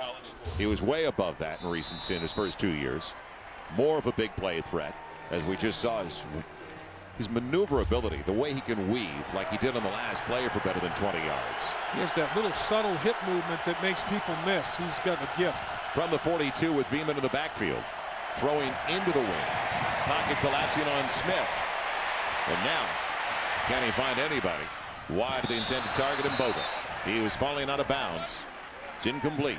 But it took 10 seconds off the clock. And Missouri wanted a late hit on Brad Smith. Carricker was chasing him. Wanted a late hit out of bounds. Didn't get it. Didn't get the flag. Boy, their passing attack looks very, very stagnant. I mean, they just can't get it clicking. And, you know, here you're running, chasing, and you go all that way. You got to get the lick in. Bernard Thomas got the lick in, and it was close. It was dicey. If he lands on him, I agree that there should be a flag, but he didn't. And he wasn't in the white 5-yard area. He was still inbounds on the field of play when the hit was initiated. Now Smith calling his own number once again, looking for a crease, and how about a cutback block? No, it's not going to work because he runs out of room, and he saw that he was not going to make it to the corner. Carricker stayed over there. Also, Bernard Thomas, the senior from Palo Alto. That's one of the longest runs I've seen in terms of yards to pick up 3. He was serpentining back and forth. He went. And the Tigers let the clock run out. So the difference, a special teams play by Nebraska. Block punt that Ix took in for the score. Nebraska going to the break, up by 7. Trying to bounce back after losing at Missouri when Missouri scored the final 27 points of the game last year in Columbia. What a defensive first half for Nebraska. The only points they allowed was due to the deflected punt. Downstairs, Jim Knox. All right, thank you, Joe. Coach, you got to be extremely pleased with the black shirts containing Brad Smith and holding that offense to just 142 yards. They did an outstanding job. Our defense really came to play in the first half, and our special teams made a crucial block right before obviously in the second quarter to put us ahead. I'm really proud about the way our kids are playing. We just got to make something happen on offense. Real quick, Coach, the loss to Matt Herring, that has to really hurt. Oh, it cuts deep. He's a pivotal guy on our offense, and to lose a marquee player in the midst of a championship run, it's going to hurt us. Thank you, Coach. Now, there's no doubt the biggest surprise so far in this first half has been the play of the Black Shirts. Oh, yeah. After what they've done They're the back. last 3-4 weeks, they have been victimized. 10-3 Nebraska. Now let's head to the studio. Join Mike Goldberg, Kellen Winslow, Billy Ray Smith in our college football Saturday studio. Gentlemen. Homecoming weekend continues in Lincoln, Nebraska, with the Cornhuskers on top of the Missouri Tigers. The Tigers try to win in Lincoln for the first time since 1978. Joel Myers alongside Dave Lapham. We're almost void of offense from either side right now. The two quarterbacks combined, 106 yards passing, 11 for 34. Fortunately for all of us, we did get excited a little bit, and it came from the special teams. The kicking game was huge, and both teams got their hands on punts, respective punts. This is the first field goal attempt of the game. One at the back, Tannerelli can't convert. He pushes it wide right. But then you have stepping up large. Brandon Massey deflects a punt, and then Shanley deflects a punt, and it bounces right into the arms of Ickes. He takes it for the touchdown. That's the difference in this game right now. Special teams have been monumental, setting up 10 points. Daly struggling throwing the football. Ross has been a big story running it, and Barrett Rood, the leading tackler, doing his thing.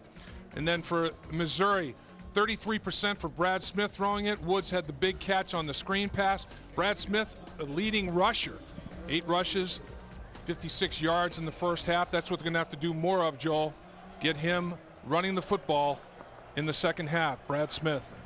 Well, let's see if they go to their main weapon, because he has not been utilized much on the ground as Woodley is back deep.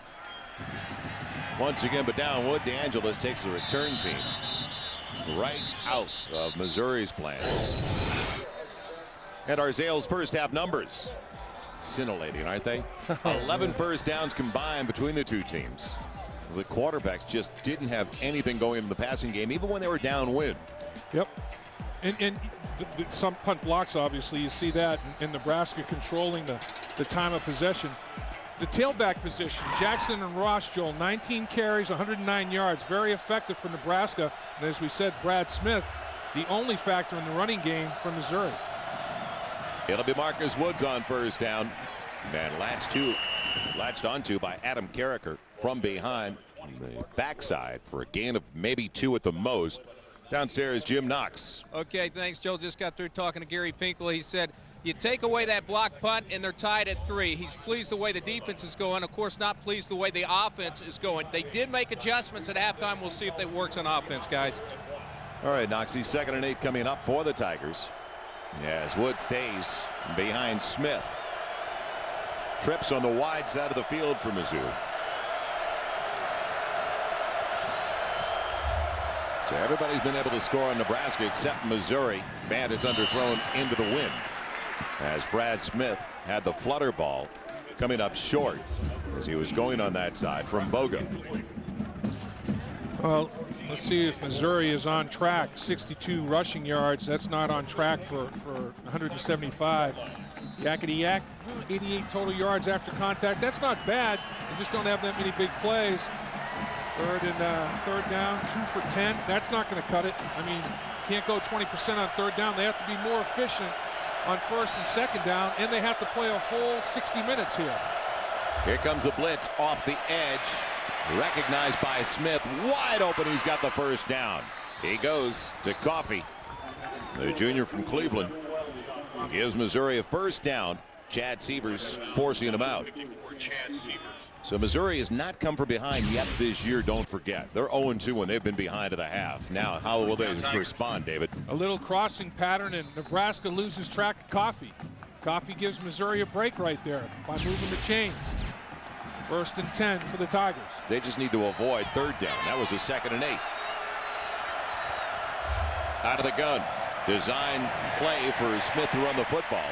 And can't get back to the line. Loses a couple.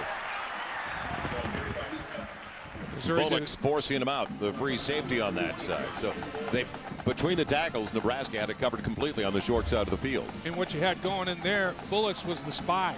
They're going to spy Brad Smith with the safeties from time to time, and that time Bullock's had him. Bullock's was mirroring his every move, and that's what you have to do with Brad Smith. It takes a person out of coverage. But the way they're struggling throwing the football, particularly into the wind, spying him is a good call right now. You got to get him on the ground there. The spy has to be able to tackle him. It'll be 2nd and 12 for Smith. Looking back after moving the pocket and coming across, he's got the receiver.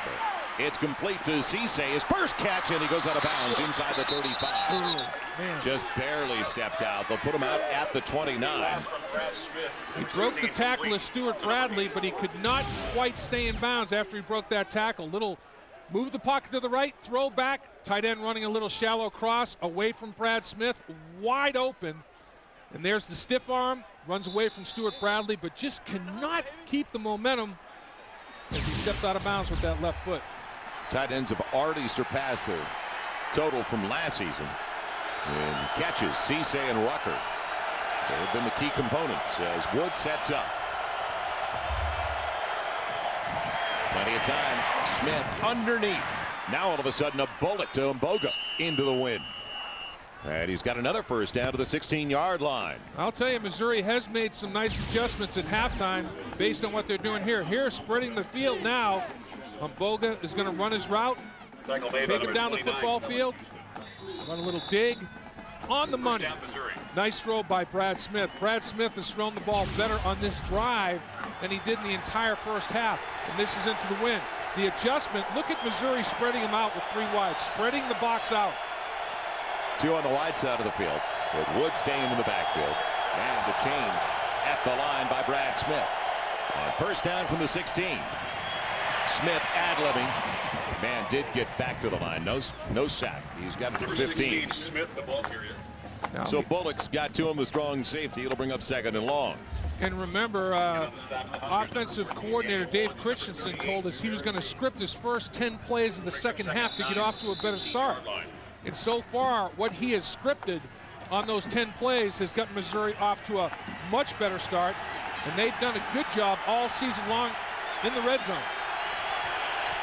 2nd and 9 as they continue to go at 3. Only a single to the wide side of the field, though. Ekwerekwu. Smith on the counter. And they read it perfectly. Barrett Root stayed at home, the middle linebacker. That was so effective the first 2 seasons for Missouri with Brad Smith. Barrett Root, his dad Tom, former teammate of mine with the Bengals, has got to be extremely proud. Look at him directing traffic. He makes the read. Now he scrapes over the top, unblocked. He splits a couple of offensive linemen at the line of scrimmage and makes the tackle. That's a great play by Barrett Ruud, and he is the all-time leading tackler at Nebraska. And he set a record last year. 149 tackles in a single season was a record as well. He's got single season and career tackling records. Drive started for the Tigers with their own 20. Now a 3rd and 10 from the Huskers 16. Plenty of time for Smith. Needed a chip and throws it away, and it could be a grounding call. Could be. It will be. He never got out of the pocket. No receiver in the neighborhood. Wally Muhammad, the junior from Bloomfield, New Jersey, in his face. Huge play. You do not take a sack or an intentional grounding play in the red zone. Have to throw it away sooner than that in the pocket, because now remember, you're kicking against the wind. That was a 3rd down play. You lose the yards and the down. Intentional grounding. Number 16 offense. Real loss of down at the spot of the foul. 4th down. Well, it's just like taking a sack, and you can't do it in the red zone. You know, and Nebraska does a good job. I mean, it's a little play-action pass. Look at the linebackers. Again, the field's compressed. No windows, no holes to throw the football. And finally, Brad Smith throws it away. Nebraska's zone coverage was incredibly tight. Nowhere to go at the ball. Crossett's going to try it.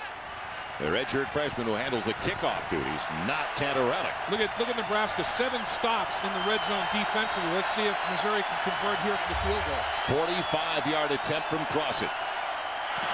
And he pushed it right off the set.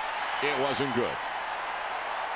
So instead of a 33-yard try, which was what it would have been had they just incompleted a pass, they would have had it to the 23 on the placement. It would have been a 33-yard attempt. It would have kept Tantarelli in the equation. Right. That penalty you were talking about makes it a 45-yard try. And as you said, Joel, you know, the wind, the snap was good, the hold was good. I think he was factoring the wind in a little bit, because Tantarelli, when he kicked his into the wind, it really started hooking on him left. Crossett leaves it out right, and it doesn't come back. And he left it well out right. That was his first field goal try of the season. Corey Ross in the backfield. One of the few times we've seen a straight I formation today. Behind Krewald. Man, it didn't do anything. In fact, a loss back to the 25 of a couple of yards. Now, looking back on what we were talking about, what Nebraska had to do to be successful today. Ball security and blocking the punt. That dog will hunt right there. Just 3 missed tackles. That's a big plus when they had 33 last week. Ordinary Smiths, they've done a great job there. That's why Nebraska has that big 7-point lead in this titanic defensive struggle right now. It'll be 2nd and a dozen at the 25. Seal on the outside. Man, almost breaking it. Corey Ross. Sensational play by Henry Sweat. There is a flag on that side of the field.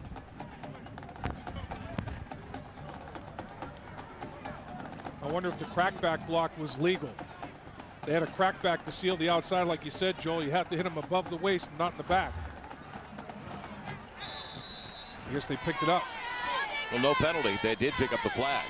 Man, don't forget, Wendy's High School Heisman program recognizes today's scholar athletes and citizens. And packets have been mailed to over 26,000 public and private schools. Online nominations are also being accepted. So go to www.wendyshighschoolheisman.com. Nominate your Heisman hopeful of tomorrow. Another flag on the play and a low toss by Joe Daly as he was going on the wide side to Fluellen. Or actually to the short side of Fluellen. I don't think Nebraska had a legal formation. I think they only had 6 on the line of scrimmage. Pretty clean start to the second half. And that's the call. You have to have 7 men up on the line of scrimmage. I don't think they did. Illegal formation on the offense. Only 6 men on the line. That penalty is declined. 4th down. On the positive side, don't forget, Joe Daly only had 3 completions last week, Dave. He's got 4 already. Right. You have to have 7 up on the line of scrimmage. And the 5 interior linemen right here. I count 7. 6, 7. Looks like 7 to me. I don't know about that. I guess maybe they're taking the tackles too far off the line of scrimmage on the set. So with that missed try and a high snap, Cook did a good job. But with the wind at his back, it's off the side of his foot and a Missouri roll. Back into Nebraska territory. It'll be touched near the 47-48 yard line. So a break for the Tigers, but will they take advantage of it? Working into the wind. The Zoos still down by 7. Stock.com. Did that for Lapham.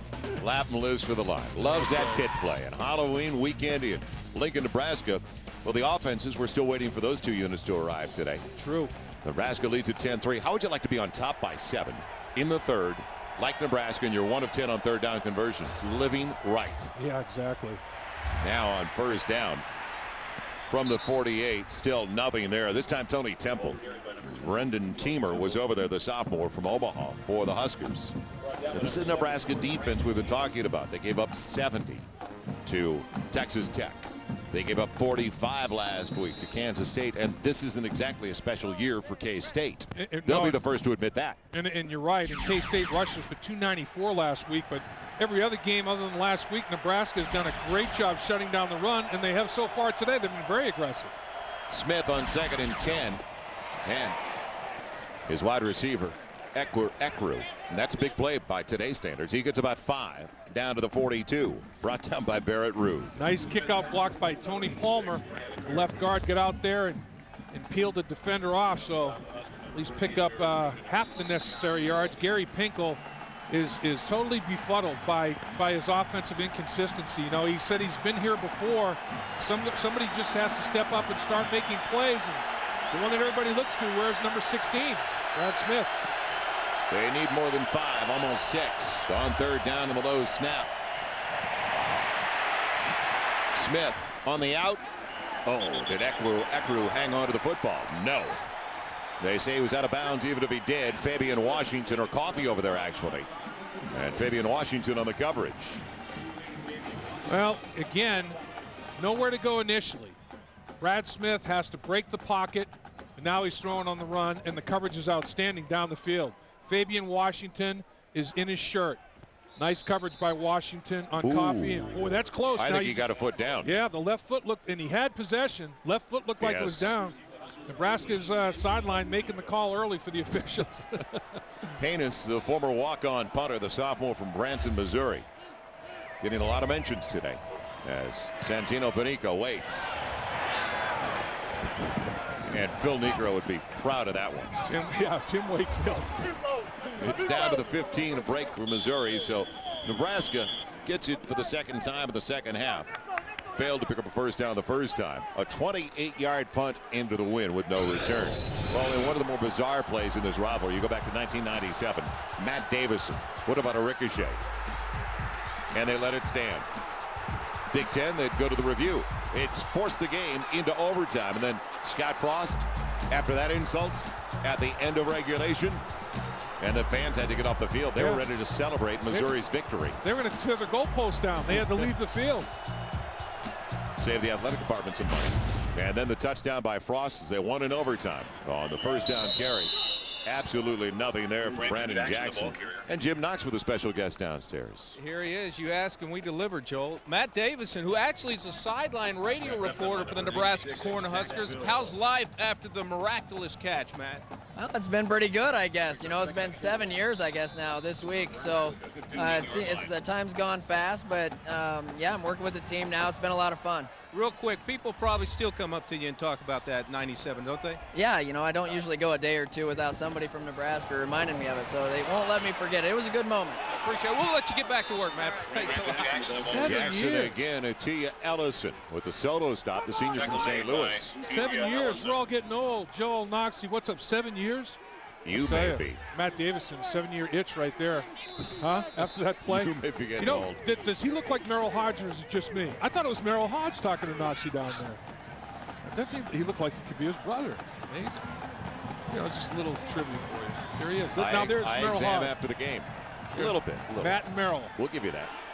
Now on third down, we're fishing. Third and a little more than 10. Daly with pocket protection. Now he can run for it. He should be able to get to the marker. Will he make it? No. Boy, he dashed out of bounds well short. Daly, the ball carrier. Missouri rallied up pretty well. They had a good angle. They had a good angle. I think Joe just took a little too long to make the decision. If he had made this sooner, I think right now, you know, instead of right away, if he had just tucked it and run instead of keeping it up there like he was going to throw the football, it slowed him down. Missouri was able to rally up and make a defensive stand. Where the kicking games have been inconsistent. Sometimes you love them, sometimes you hate them. There have been a few shank punts, but block punts have helped both teams. Well, Cook just brought down a high snap. This one much better. Wow. And I guess he turned it over. Man. Now it's yet to be determined. Did he outkick his coverage, as they say? Mboga breaking tackles early. Dan down across the 25. Huge punt. Man. How about a 64-yarder? Not a bad return, though, in Missouri. Decent field position outside of their own 25-yard line.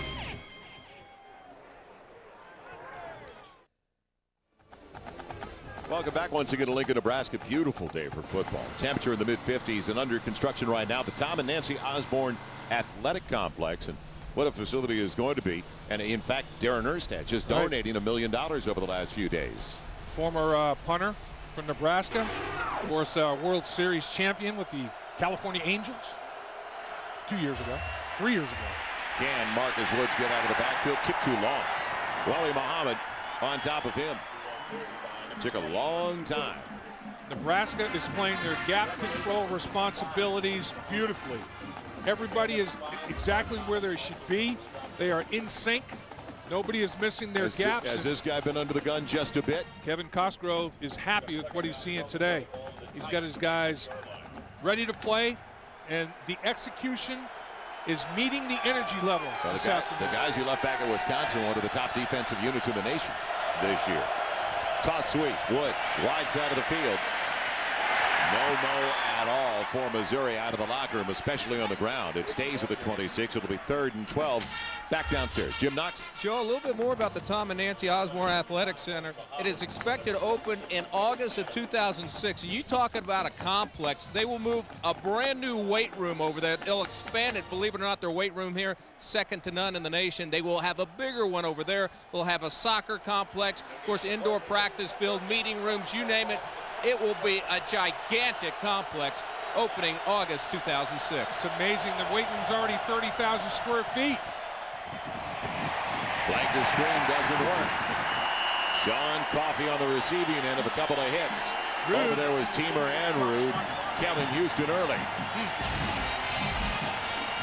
Here it is, wide receiver screen. Just a little hitch route. But Nebraska, the inside-out pursuit. The run support, or the support basically by the corner out there, outstanding. I mean, right now the black shirts are playing beautiful team defense in every phase.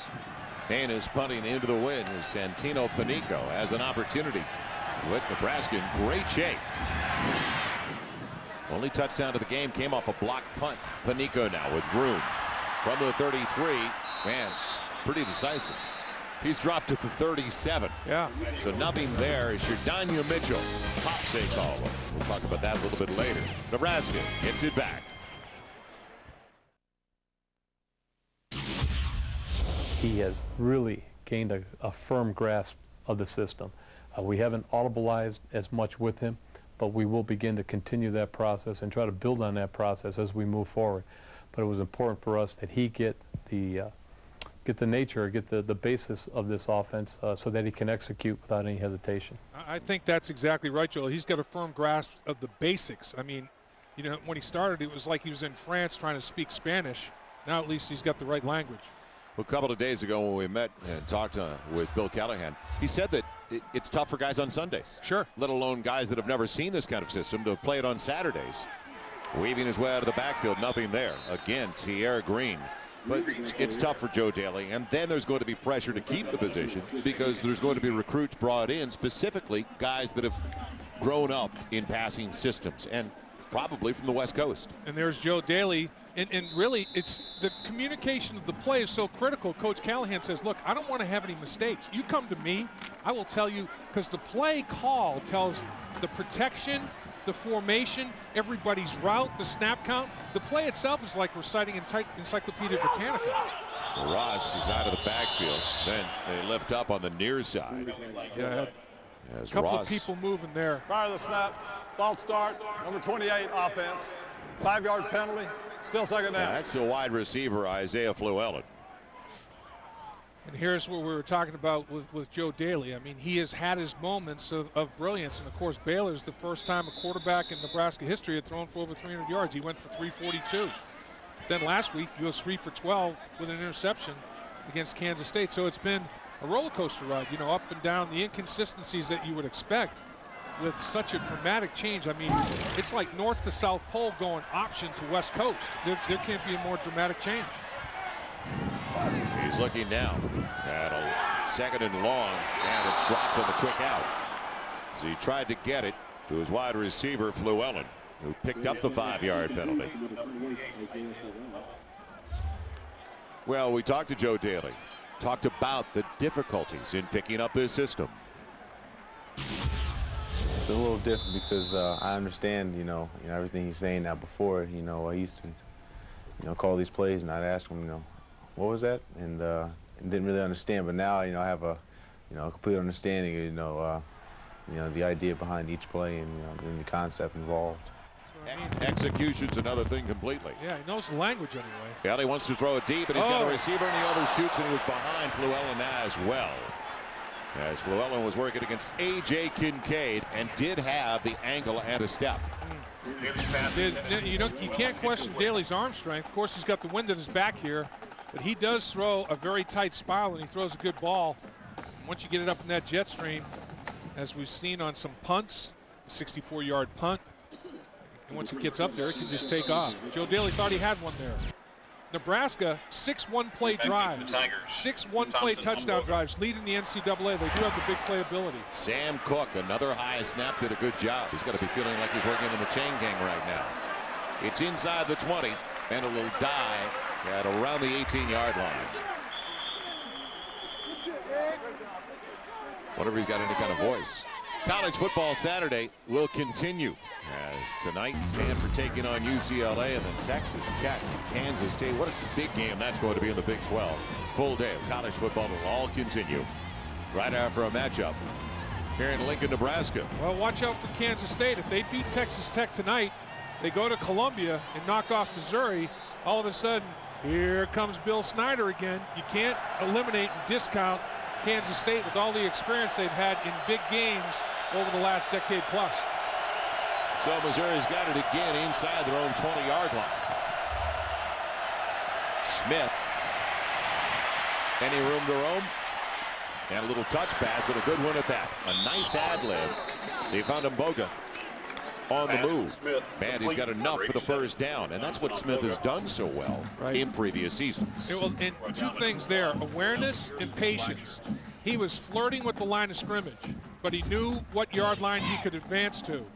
And then he gave it all the time in the world before he gave that little pass. You see the receiver right there on the shallow cross. Brad Smith allows him to unfold. Good patience and good field awareness on that snap. So from the 18, a gain of 15 to the 33. Early pressure gets to Smith. The sack belongs to LaKeven Smith, the junior from Macon, Georgia. And you got to have a lot of respect for LaKeven Smith. 2 reconstructed ACLs. Here's a guy that loves the game of football, and he just blew by the lineman and the back trying to pick him up. The back tries to come back and chop him. He defeated 2 on that snap. LaKeven Smith loves the game. To come back from 1 reconstructed ACL is remarkable. To do it twice, that is big-time determination. Well, exceptional play. Right side of the offensive line, though. That's a tackle. We're not talking about an end. That's a tackle to go untouched. That's a breakdown right there in protection. That's an assignment error. Smith moving the pocket. In trouble. And throws it over the head by a good margin. It was wide out on that side. Coffee. Smart play with Bernard Thomas in his face. You know, the thing that Kevin Cosgrove has going for him now, Joel, he can get pressure only rushing 4. 4 against 5 is winning for the Cornhuskers, and he can put 7 in coverage. And there's no windows for Brad Smith to throw the football. He's playing zone defense, and he's rushing 4, and he's bottling this Missouri Tiger offense up, particularly when they're going into the wind. He's got them figured out. So now 3rd and long, almost 17. Here it comes again. Smith is not going to get out of the backfield. They've got another sack. Barrett Rude. We used to call his dad Rudy Ray, Tom Rude. When he was a Bengal, he was Rudy Ray. And Barrett Rude, you know, Kevin Cosgrove obviously loves this guy's determination. And There's Rude right there, eyeing it. He's already got it figured out. He's reading his keys. He knows what's happening, defeats a block, takes a perfect angle, finishes. That's defense right there. That is the third straight series Missouri has not picked up the first down. Now Haynes, can he get it away? He'll try, and he mixes it. Covering the football, guess who? Shanley, the man who got the block earlier in Nebraska, brewing again in Missouri territory at the 15. Boy, the punt team has been heinous today for Missouri. Haynes can't control the snap on that punt, and another one was blocked by Shanley. Haynes bobbles the snap from center. Shanley falls on that. Another short field for the Cornhuskers. And this is very, very uncharacteristic of Gary Pinkel's teams. The kicking game and turnovers are what his football team's all about. The snap's fine. Haynes goes right off his hands and hits him right in the smush. Hits him right in the face mask. Now he's in trouble. And now it's ugly. You know who also made a great play on that was Ickes, who scored the touchdown. Watch him push Haynes away from the ball right there. As he's trying to punt it, Ickes pushes him away. Corey Ross behind Krewall, the fullback. Look out. Touchdown, Nebraska.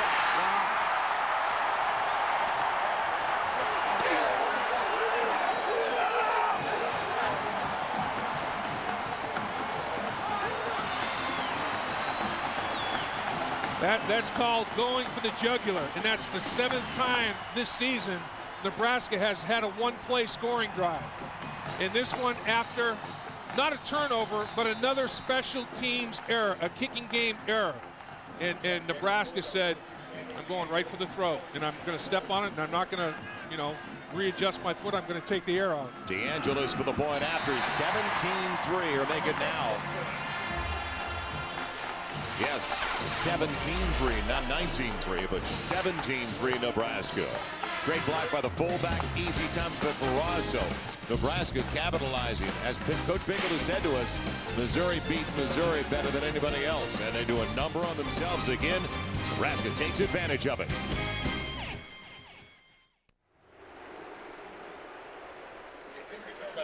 Back Corey Ross with his 6th touchdown of the season. And did he ever have a huge hole over the left side? Well, the cutback. Watch Erickson. Watch him sustain his block. Keep blocking him. Wash him away. Corey Ross cuts it back. It was designed to go off the right side of the offensive line. The offensive line, left tackle Erickson in particular, got to the linebacker level, got the seal block. Ross gone. Big play. Woodley brought the kickoff back 22 yards from the goal line to the 22. Smith with Missouri on the ropes late in the 3rd. Touch pass, and it's complete. As he's got a first down across the 38 up to the 39-yard line. It goes. There's wide out on that side, Mboga. A minute and 20 seconds to play in the 3rd quarter. Missouri will get the win at their back, but now they're 2 scores down and have struggled mightily offensively. They've only got 3 points on the board. And their biggest problem has been the kicking game. They've had a punt blocked, and then the punter couldn't handle a perfect snap, and it gave Nebraska 2 touchdowns. Missouri also has had no ground game at all. None. in the contest. 25 rushes, 31 yards. Smith with time, and the out is way too tall for a guy that's 6'5", Sean Coffey. And he was available as that ball got away from Brad Smith. Well, the first down line all brought to you by Overstock.com. Save up to 70% every day. It is all about the O at Overstock.com. Joel Myers, Dave Lapham, Jim Knox in Lincoln, Nebraska. And will we get a game out of it? Nebraska capitalizing on Missouri mistakes. You go back to the last 4+ quarters now for Nebraska. Prior to that one, their last 2 touchdowns came off botched punts, a block punt, and the week before a bad snap against Kansas State. And again, very uncharacteristic of the Gary Pinkel coach team. Again, Marcus Woods on the carry, maybe 2 at the most. Up past the 40 to the 41. Gary Pinkel's formula for success. Win the turnover ratio, which they've done all year long. They are +10, 7th best in the country. Solid special teams has not been the case today. And then sound defense has been the case today. And a running game that you can balance with a quarterback that can win games for you. I mean, all those components are in place. That's why he's very, very frustrated. His team, he feels, should be performing better than they are at this stage of the season. So now it's going to be 3rd and long. Smith setting. Gets the first down, yes. Grab is made. He's got it to Mbogo again, and he's got enough. He went beyond the sticks. It was right there on target to the 48-yard line. Well, they've got to get points off this possession, because you look at the third quarter with the wind at their back, they'll get 2, maybe 3 more possessions. Well, what they have to do in the fourth quarter is remove Missouri from the schedule today. Nebraska has shown they're capable of beating Missouri without Missouri helping. And they have to take themselves off their schedule in the fourth quarter and see if they can mount a comeback, because Nebraska is playing opportunistic football right now. So Nebraska led by 7 at the half. They're now up by 14. That elusive win in Lincoln. Will it stay that way for Missouri, as they've not won here since 1978. After 3, it's the Huskers by 14.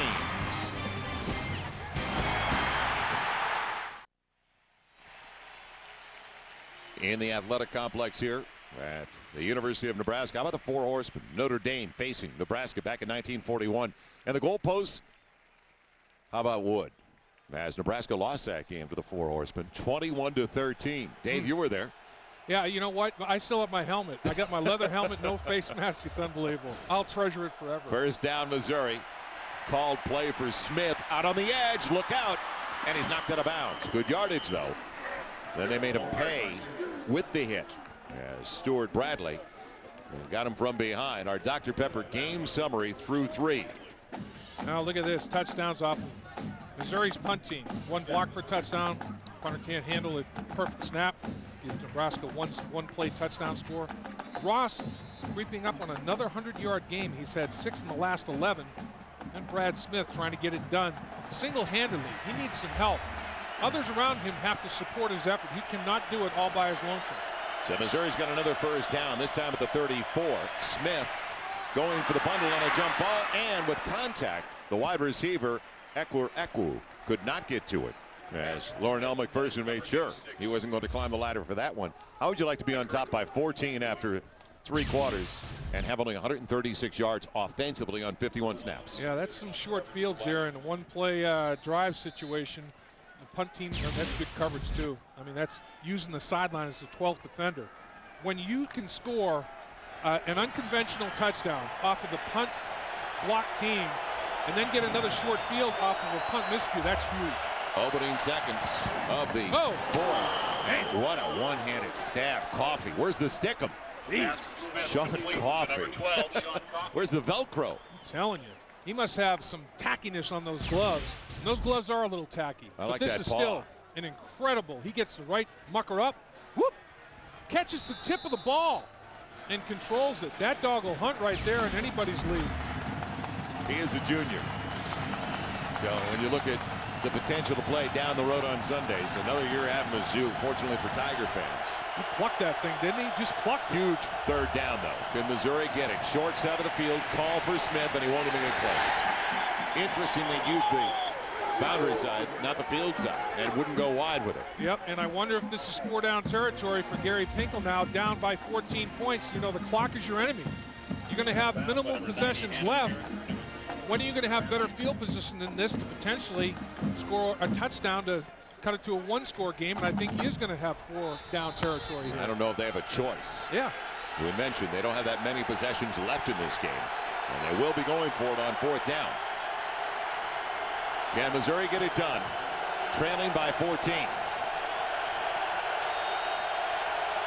Now Coffey and Mbogo have been his best receivers today. In trouble. Almost a great grab inside the 15. It's out of the hands of Coffey, though. Incomplete, and Nebraska holds. Nice job by McPherson. I mean, he broke on that ball. He had great route recognition, and his break on the ball was phenomenal. His arrival for contact was simultaneous to that of the football, because Smith threw a strike. I mean, this was maybe his best ball of the day.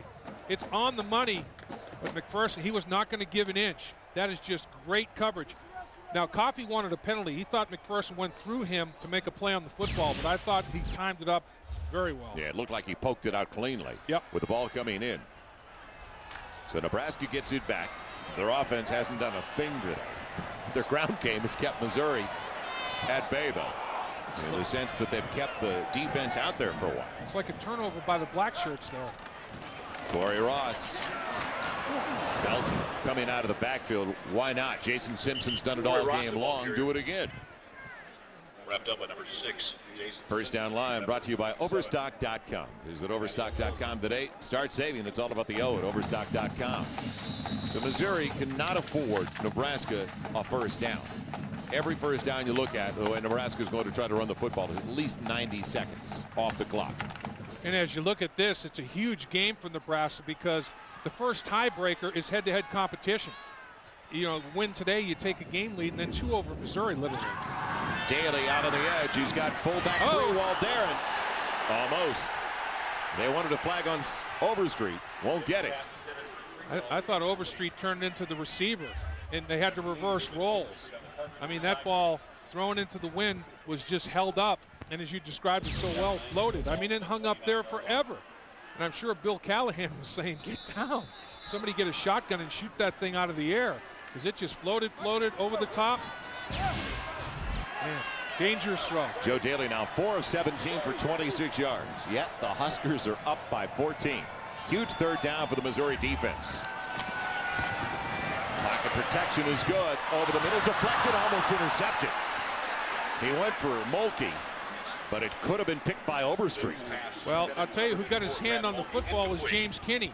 And the fans wanted interference, but once Kinney touched the ball to deflect it, you can pound the receiver because it's no longer, it's fair game.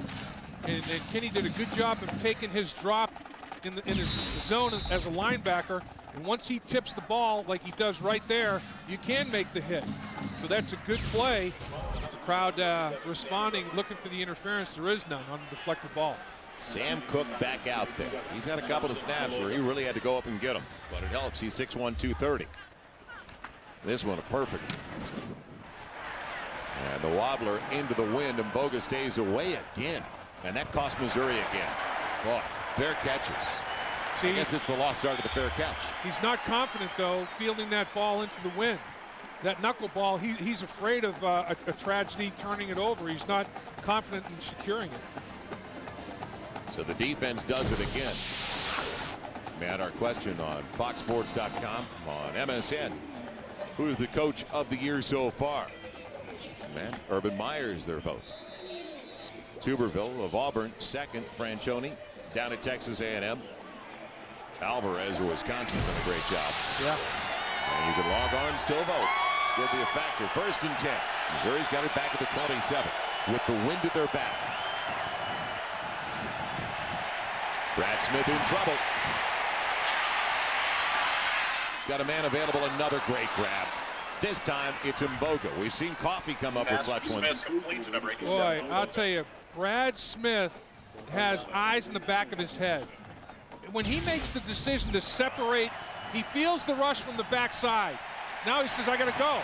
Now watch him throw accurately on the run, squaring the shoulder pads up, and then the catch by Mboga. I mean, that is unbelievable execution by the quarterback and receiver, both ends of that. He got about 6 inside to the 33. Anything there?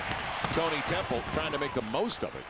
Cut it back as he tried to see the pursuit slide by. Seaver's got to him. He's short of the first down by a yard. Going back to the play by Smith, though, the way he sprinted those 5 yards away from the end, that's the separation. Yeah, the acceleration. I mean, he can go 0 to 60 faster than a lot of people.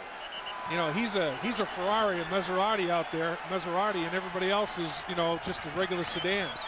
Time working against Missouri. More than 2.5 gone by in the fourth. Now on their side, Nebraska's been outscored 58-28 in the fourth quarter this season. They were outscored 14-0 against K-State last week.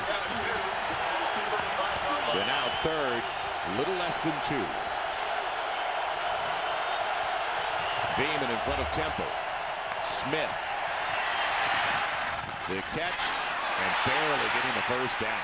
He's right across the stick by maybe a half yard. He went to Victor Cisse. And he was seesawing that first down line. Is he there? Is he not? How about size? 6'6", 270. He's got lineman size almost. And, you know, he doesn't look like he's 270. He carries 270 very well in that 6'6" frame. He's got long arms. He can tie his shoes without bending over. Senior from Silver Spring, Missouri. You're a sick person. I thought he had it easily. Now all of a sudden, as I see the spot, Missouri didn't get a great spot. They've got it by the nose of the football. Oh, that's a bold call by our man. And they don't. No, they could. They're inches shy. Now it's a big. You got to go. I mean, you almost at this point you have to just about. You have no choice. I mean, the time is your biggest enemy. You're down 2 scores, and even though there's almost 12 minutes left in the game, you got to basically have faith in your offensive line that it can get you 2 inches. And Gary Pinkel is going to go. So the offense stays on the field. But if you need that, and you've got a quarterback like Brad Smith at 6'2", 210, 215, right, just sneaking. The first thing that Nebraska has to do, don't jump off sides. You know, it might be one of those things. There you go, gadget. Yep. Will it stay a gadget play, though? Now, and look at the confusion by Nebraska. They're going to call timeout. Barrett Ruud does a good job of signaling the timeout. What he was going to do is try to isolate, and then run the quarterback sneak with just 3 linemen in front of him instead of all the box being crowded. Good idea by Nebraska. Quick to the timeout. Nebraska in control as we are a little more than 3 minutes into the 4th quarter. And don't forget weeknights on FSN. Best damn sports show period. This week, guys are going to welcome in Donovan McNabb. Tip off the NBA season in style as well. They're going to be with Dr. J, Isaiah Thomas, a whole lot of guys. NBA tip off, best damn sports show. Weeknights 8 and 11 on FSN. On 4th and inches, Brad Smith on the sneak got it. He should. Yep. We'll wait for the spot, though. You know, when you get your best offensive lineman inside at the guard position, you get Big Palmer at that weak guard spot coming off the ball, number 52. He kind of moves some folks around back there. Honorable mention all Big 12 last year. Take a look, come off the ball, boom, knock guys around. Brad Smith, cozy up right behind you. So they put their best running the ball or quarterback sneaking the ball behind their best lineman. Sound play. We'll find out if that burn timeout hurts Nebraska down the road, if they would have needed it. Moving the pocket, and there's a hold on Carricker. Let's see if they throw a flag as Smith just throws it away. And you can see number 90 was just wrestled. Yeah, and I think it was Cisse that was working against him. And that's a mismatch, you know, defensive end against tight end. And Cisse got called for the hold. He got overpowered.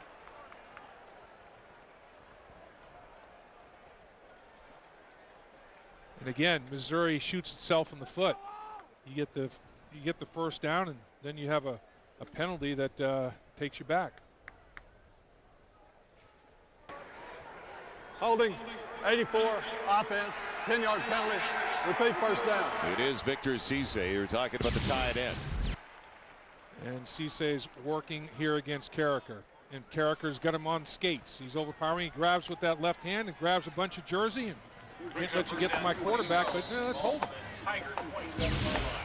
So they take it back 10 yards to the 27. It is going to be 1st and 20. 6th penalty marked off against Missouri today. 35 yards in assessments. Bullet over the middle. Man, did Mboga hold on? Nope, no. On his way down, lost it. Carricker was lifter of the year for Nebraska. In this weight program, when you are designated lifter of the year, that's significant. And does he catch the ball or not? Nope, the ground helps him as he loses it and rolls over the top of the football. Good call. There's the lifter of the year right there. We got the holding penalty overpowering the tight end, Cisse. Beeman, the only one in the backfield, was Smith on 2nd and 20. And Smith's got all day. Whoa. Well, his receivers stopped on the routes as he went to Coffee. So a breakdown. Somebody didn't know the play. Yeah. Breakdown there, not on the same page, quarterback and receiver. Missouri, as we've said so many times, they haven't won here in Lincoln since '78. And look at that. That number tells it all right there. No points in the 4th quarter. And here they are, down 14 in the 4th quarter again. The black shirts are all over them. Trips on the wide side of the field, need 20 to keep the drive alive, and Smith in trouble trying to manufacture something. Intercepted. Picked off by Bullocks, the free safety. Nebraska's got it in great field position at their own 41. Well, Daniel Bullocks' twin, who's 1 minute older. Daniel has 4 interceptions. Josh just gets his second interception. The Bullocks brothers playing safety for Nebraska. And Josh comes up with a big play. Brad Smith trying to create something, trying to make something happen. Pressure in his face, tries to get it down the field. He's being hit as he releases the ball, can't get enough mustard on it. And Bullocks gathers in the underthrown football, gets a foot down with possession. Nebraska ball. First turnover of the day for either team. Good play by Bullocks, but on a play like that, your wide receiver's got to play defensive back. Corey Ross. Hit and dropped in the backfield. Jason Simpson again. He has been the star defensively for Missouri. Atia Ellison also there. Receiver thinks he's got Bullocks beaten. He does not make a reaction to the football well enough, as you described, Joel, to come back and at least reverse rolls and try to strip it out of there. He thinks, I got Bullocks beaten. Brad Smith is hit as he throws it and doesn't get enough on it, and he just can't recover in time to disturb Bullocks in his effort to secure the ball. 13th career pick for Bullocks. That is just one shy of the Nebraska career record. Ross trying to bend it. Man, takes it. Good carry across the 43 to the 44 as Simpson got to him once again. Jim Knox. All right, Joel, time to answer an email. Steve from Omaha wants to know, how long do we think it'll take for the Nebraska's West Coast offense to click under Bill Callahan?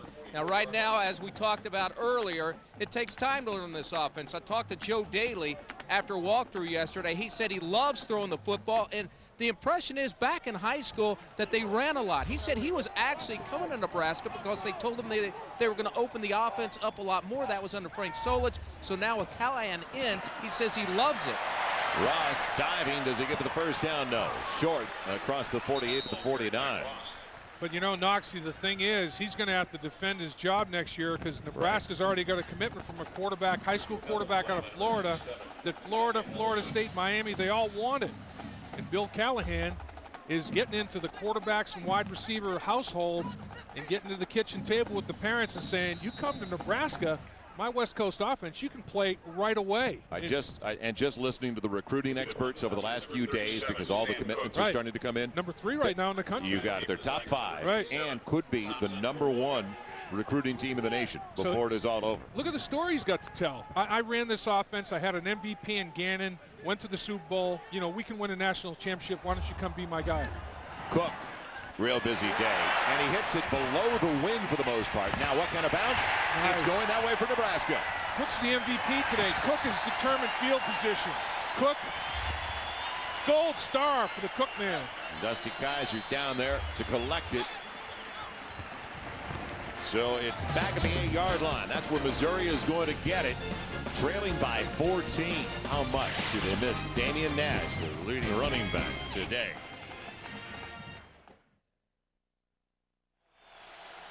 Heisman Trophy winner Mike Rozier, the Nebraska Cornhuskers. Boy, when he put on the pads, not that he looked like Quasimodo, but he was broad around the shoulders. Yes, he was. On first down for the 9, Smith can't get out of the backfield. Titus Adams, LaKeven Smith combining. Now, how much do the Tigers, as we wind our way down in this contest, miss their leading ground gainer this year at 87 yards a game, Damian Nash? Well, obviously they've not been able to run the football at all, but it starts right here. Nebraska is playing team defense so well, they are controlling the line of scrimmage. I'm not sure if they had Marshall Falk that they would be running the ball all that much better. I mean, Nebraska's taking away all the rush lanes by out-executing Missouri up front. 31 carries, 50 yards for Missouri on the ground today. Smith, plenty of time, and Mboga's there. He's got the first down. He's out across the 24 to the 25. That was a well-thrown ball. The wind is at the back of Missouri. Anything can happen. Missouri still has all 3 of their timeouts remaining with inside of 8 minutes left to play. And they do have an ability to make big plays because the guy under center is a quality guy. Brad Smith showing what he can do in the pocket. His vision unimpeded. Nice route between linebackers and secondary. From the 25. Good coverage downfield. He only has one man on that side of the field to begin with. There was contact a couple of times, and they're going to let it go. Boy, that is a break, as Coffey was held up initially by Washington, and then Bullocks came over. That ball was in the air well over 50 yards. Watch where Smith launches the ball from. Again, he has to get out of pocket. He's going to throw it from about the 16-yard line. And the ball comes down at about the 31-yard line. That ball's in the air for a long time. Of course, he's got the wind at his back in this quarter now. You've got to remember that. Now they put 2 to the wide side of the field, looking at a 2nd and 10. Stops the clock with 7:37 to play. Brad Smith got a block from Freeman and nobody else. Penetration. Teamer, the sophomore from Omaha, along with Bernard Thomas. Teamer really torpedoed the play. Brad Smith is hurt. He's getting up slowly, limping to the sideline, twisted an ankle. Will he be able to maintain? First down line brought to you by Overstock.com for name brand products at clearance prices. It's all about the O. Overstock.com. There he is, limping back to the huddle. Definite hitching to get along. Brad Smith, left ankle problem right now. He's been hit a lot today. He's going to be in the hot tub tomorrow. He's going to be a sore man when he wakes up. Somebody was to tell me that Mizzou last weekend, homecoming, against Oklahoma State would not score in the second half at home and then come up to Lincoln against a defense that has been maligned all year and not score in the second half here. 6 quarters Hard without to a believe. touchdown. Yeah, they got to take a timeout here. Their quarterback is definitely hurt. 6:50 to play with Nebraska in control. From the 24, we'll get Brad Smith to stay in the game after the timeout. And will the drive stay alive? Good comeback. Man to completion to Umboga. He's got the first down.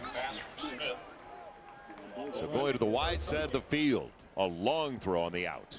McPherson just could not couldn't find the football. And right here, he just can't find it, overruns it. He goes out into space. Smith throws it where his receiver can make the play on it. He finds the football before McPherson.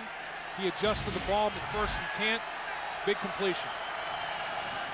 6.5 to play. Missouri's got time, but they've got to score on this possession and one more. Smith out of time. Man, it'll be 2nd and 10 when we come back. Time for a Dr. Pepper game break and Mike Goldberg. Mike, what's the latest? Joel, it is a crazy one in Stillwater. Another huge day for the freshman Adrian Peterson. Here he will record an 80-yard touchdown. He is well over 200 yards rushing for the day. Sooners, though, holding on to just a 3-point lead with just over 9 minutes remaining. Wow. Can't lose the Cowboys. It's unbelievable that you really can't. I mean, Les Miles may have done his best job since he came to Oklahoma State this season. And Les Miles is one heck of a football coach, but boy, the Sooners have a freak. Adrian Peterson is unreal. Tall kid. Now Smith in trouble and on his way down. Thomas got him from the blind side. Lakeven Smith there as well with Bernard Thomas. Called 2 things today for Missouri. Up front, their offensive and defensive line has been beaten in their kicking game. Don't tell Gary Pinkel the kicking game and special teams aren't important. He is acutely aware of it and reminded of it today. But here is offensive line overpowered. You know, it's tough to pass block when you know you have to throw the football. Those defensive linemen are pinning their ears back and they want to meet at the quarterback. And as an offensive lineman, it is brutal. They've shut the running game down and made Brad Smith try to beat him with the throwing arm, and the O-line's getting knocked around. So Missouri has not been able to run the football. Damian Nash suspended. Need the catch right to the marker, and what a grab. Does it come down inbounds? Yeah. Yes. What a grab by Rucker. The drive and the hopes of Missouri are still alive, believe it or not. The little brother of the rush end here at Nebraska, Mike Rucker. Bullocks thought he had it, didn't he? Who's now playing in the national. Look at this. Tip it. Bullocks gets a hand on it. Tip it to yourself, young man. He gets both feet in. Rucker tight ropes it with both feet. Tip it. Bullocks tips it. And that's just concentration and focus staying with the ball. Both feet in bounds with possession. That's a great job by Rucker. So Rucker takes it out close to the midfield stripe. Man going for the bundle. Jump ball, and boy, the defensive back never turned around to locate it with Franklin running. And usually you see a flag on a play like that. That is a real break for Nebraska's Donald DeFran. Yeah, it is. Usually, if you don't locate the ball, you see a flag. Something comes out. There wasn't any kind of contact, I guess, in the official's opinion that altered the outcome of the play.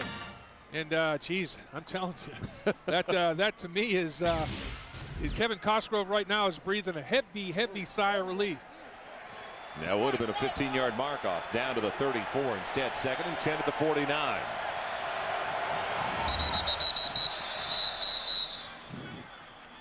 Early movement again. False start. No, timeout, Nebraska. Yes, so Nebraska's used their second. Missouri still has 2 left. And we'll be back to Lincoln with 5:28 to play. Last chance time for the Tigers.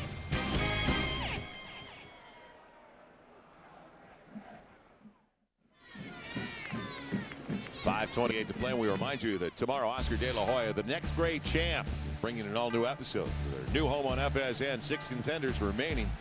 So who's got the heart, the skill to be the next grade champ? That is 6 o'clock on FSN. Catch is made. Coffee shows it, the linesman at the 36, and another first down for Missouri. Well, Missouri's got to get a touchdown, a stop, and then with 2 timeouts on the board, another one to force overtime. Yeah, and it's uphill sledding right now. Tough to get the big chunks when Nebraska's playing deep zone. Out of the gun, Smith with pressure coming. Man, in and out of the hands at the 26 of Mboga. And a flag comes out. Well, we saw a flag. We didn't see a flag when it looked like an automatic on the sideline.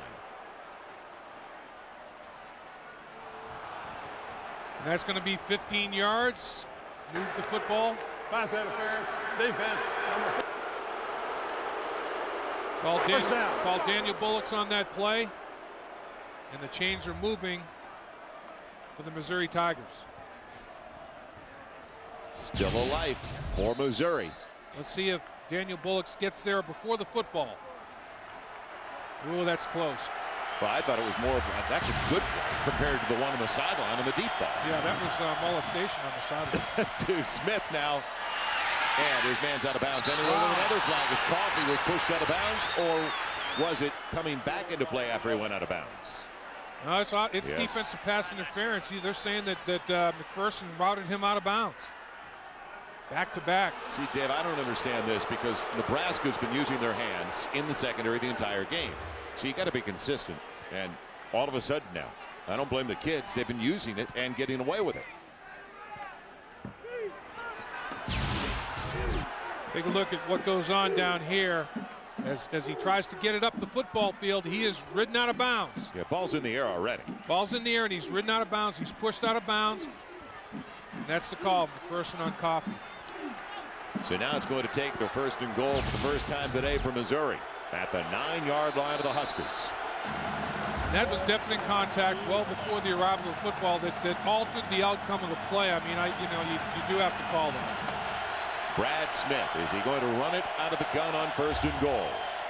No, wants to throw it, and he's got room for Coffee, who can't get away. What a great tackle out on the edge as DeFran was there again. DeFran limited yakety yak. That was one of the keys we talked about. Yards after catch, yards after contact. Nice, sure open field tackle by DeFran. 2nd and goal, gain of 5 at the 4. Smith. Fade, corner of the end zone, popped away from Coffee. Good job again by DeFran. Yeah, Coffee's got that height that we talked about. Coffee's 6'5", 220 pounds. He's got a big advantage over almost any defensive back, but DeFran stayed after this one. Honestly, though, you got to get the ball up, give him a chance. I mean, Coffee basically never had a chance to make that fade catch. Gave DeFran more of an opportunity to defend it. You have to get it up higher into the back corner of the end zone to allow Coffee to use that 6'5" body, long arms, and vertical jumper. Almost surprised they didn't spread the defense and run Smith. One of the snaps down here. They put 3 on the short side. Smith is going to run it to the short side now, and that is just incredible. Bradley's over there with Carricker. It's the last thing I thought I'd see called. Well, it's the quarterback sweep right there with the lead blocker. It's a one-back set, but it's never a one-back set when number 16's in the backfield. It's a 2-back set. and he's using his lead blocker. But you talked about Nebraska coming off blocks and winning at the line of scrimmage. Carricker does a fantastic job of playing off the block and making a play. And also, you have to really tip your cap to Stuart Bradley, who did the same thing. So now Missouri down to their final snap if they're going to stay in the game. Here we go, 4th and goal. Time for Smith, and overshoots Martin Rucker. That should do it, as McPherson was defending on the play.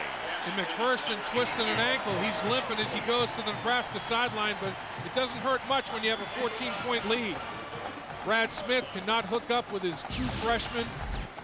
The Missouri coaching staff has been unbelievably impressed with Rucker. We saw the athleticism when he made that play on the sideline. You can see why Rucker's upset, because McPherson went down, twisted that ankle. He was wide open, and the ball sailed on Brad Smith. We've seen both quarterbacks, with the wind at their back, have the ball sail on him and sail high. So you know you're in trouble when your quarterback's thrown 51 passes. Smith 23 of 51. For what? About 150 yards? 277. You're a sick puppy. In the eye, Grewald and Ross. And Ross into the secondary. They can run out the clock now as they take it up to the 14, a gain of close to 6. Dr. Pepper game break time with Mike Goldberg. Mike. Guys, a beautiful day in Southern California as we get set for the second part of our doubleheader. UCLA entertaining Stanford, and a couple of great sophomores featured in this game. Maurice Drew of the Bruins and the Cardinal quarterback Trent Edwards. UCLA Stanford, the Rose Bowl coming up next. Game 2 of our tripleheader. Yeah, Mike, it looks like awful weather there in L.A. today. And what a home field. The Rose Bowl for UCLA. They're home since 1982. And will UCLA bounce back? Ross, look out. Big yardage for Corey Ross. And will he go the distance? I think he will. Touchdown, Nebraska.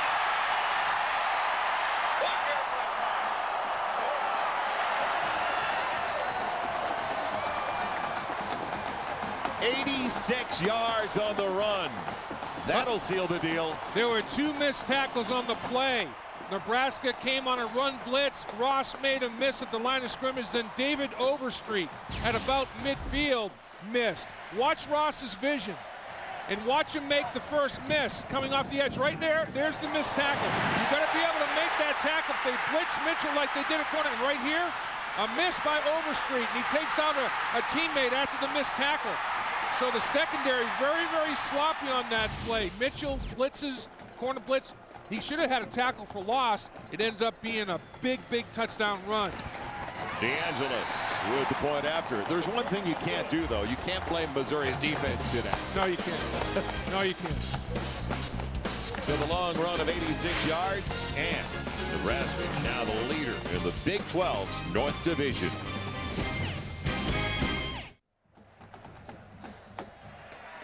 On the Iowa, Missouri's return man made the mistake of putting a knee down Woodley. A young return man.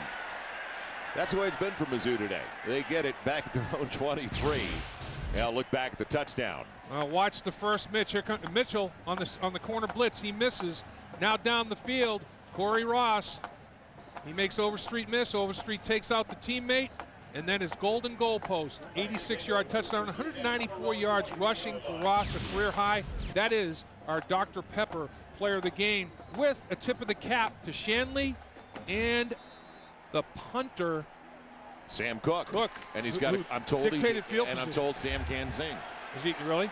I'll tell you what, you definitely can. Give me a little Barry White throw. From 20. Come on, give me a little Barry. From the 23. Keep it in the shower. Underneath. Low and away, but it is a grab for a loss of a yard to Tony Marcus Woods. And Shanley did have a sensational day. He was involved in both botch plays punt-wise for Missouri. And here Missouri breaks down in their punt protection. Shanley takes advantage, blocks the punt, and now the miss by Haynes on the snap, and Shanley recovers. McPherson almost picks. Almost with the pick, as it was intended for Ekwu. And let's head back so good. down to Jim Knox. All right, Joel, here it is, victory bell. Really started in 1927. The Honor Society will take it over to the Nebraska sidelines. The winner gets the bell for a year. The Nebraska guys, Nick and Chris, the Honor Society. Go ahead, take the bell, guys. It weighs a lot, but go ahead. Off they go, guys. There we go. The big bell heading over to Nebraska sideline. Little Husker bell. I don't disagree, but on Breeders' Cup Day, I just never cash a ticket before the race is over. Yeah, it's true. It'll be third and about 11. I think it's safe, though. I think so. So one time. Oh! Weaving his way is Woods. And he's got a first down. But time is out on Missouri, and now they're going to be 4-4 on the year, suffering their third consecutive loss. This wasn't close, though, because the offense never got on track. The Texas game was close. Last week was close as well. When you look at Nebraska, you got to give them a tip of the cap for resiliency. They keep coming back. And Smith trying to elude the pressure. Marcus Woods out of bounds. Now looking ahead.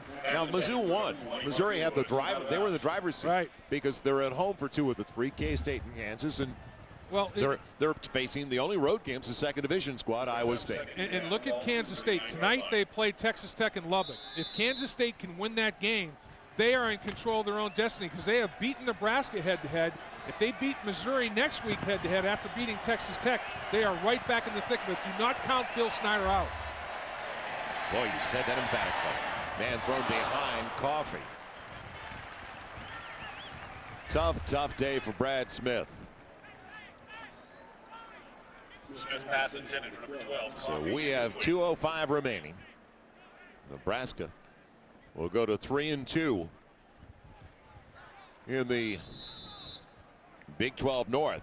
5-3 overall. And you had all these ominous signs for Nebraska where they haven't had, it's been 42 years, non-losing seasons. I mean, winning seasons, 41 of the 42. The 7-7 year a couple of years ago was the only season where they were at 500. Way overthrown by Smith for Coffee. And then you talk about the bowl appearances, 36 straight bowl appearances. That's on the line in your first year taking over a program like this. And you're looking at 4-4 if you don't win at home. And the thing that Bill Callahan looking at right now, 5-3 and -10 in the turnover department. Usually you're not 5-3 when you're -10 turnovers, but his team is resilient. They found ways to win. The big loss today, though, Matt Harrion, they win the game, but they lose their big target, Matt Harrion. That's a definite blow. Inside the 15, it'll die right there as it's grabbed at the Tigers. So Nebraska will run out the clock with 1:50 to play. And Missouri's probably feeling fortunate right now they didn't come here last night. Big 12 North, Nebraska 3-2. Mizzou falls to 2-3. You talked about K-State later tonight against Texas Tech. If they can crawl in. Well, look what Texas did last week with Tech. They overpowered them. Yep, and if Kansas State can beat Texas Tech next week, they have Missouri. And you look at this, Nebraska has a big lead over Missouri because the first tiebreaker's head-to-head competition. And Nebraska has that edge over Missouri right now if they finish in a tie. Todd is the running back. They give it to Jackson as the fullback. Todd led the way. He'll be past the 16, the 17. Gain of about 3. You know, you look at, again, a tip of the cap to Kevin Cosgrove. His team was run over by Kansas State defensively. 294 yards rushing. Kansas State has defensive coordinator Kevin Cosgrove. Front page of the paper today. Oh, yeah. Huge picture. Under pressure. Under the gun is Kevin Cosgrove. Well, his team responded, and they shut down Missouri's running game and said, you know what? We're going to make Smith try to win this game with his strong arm. We'll take our chances. And it worked for them. Well, we don't like to hear that. No. You're not supposed to hit him in the face. We hear in the background. Our microphones are too good. There's Kevin Cosgrove coming over after many years with Barry Alvarez. And Nebraska, good one coming up. Stanford, almost just a few weeks back at home, shocked the #1 team in the nation. USC barely got by Stanford. And really, Kevin Cosgrove, his defense literally pitched a shutout. I mean, the one field goal given up was because of short field after Missouri got their hand on one of Nebraska's punts and gave short field up. And his defense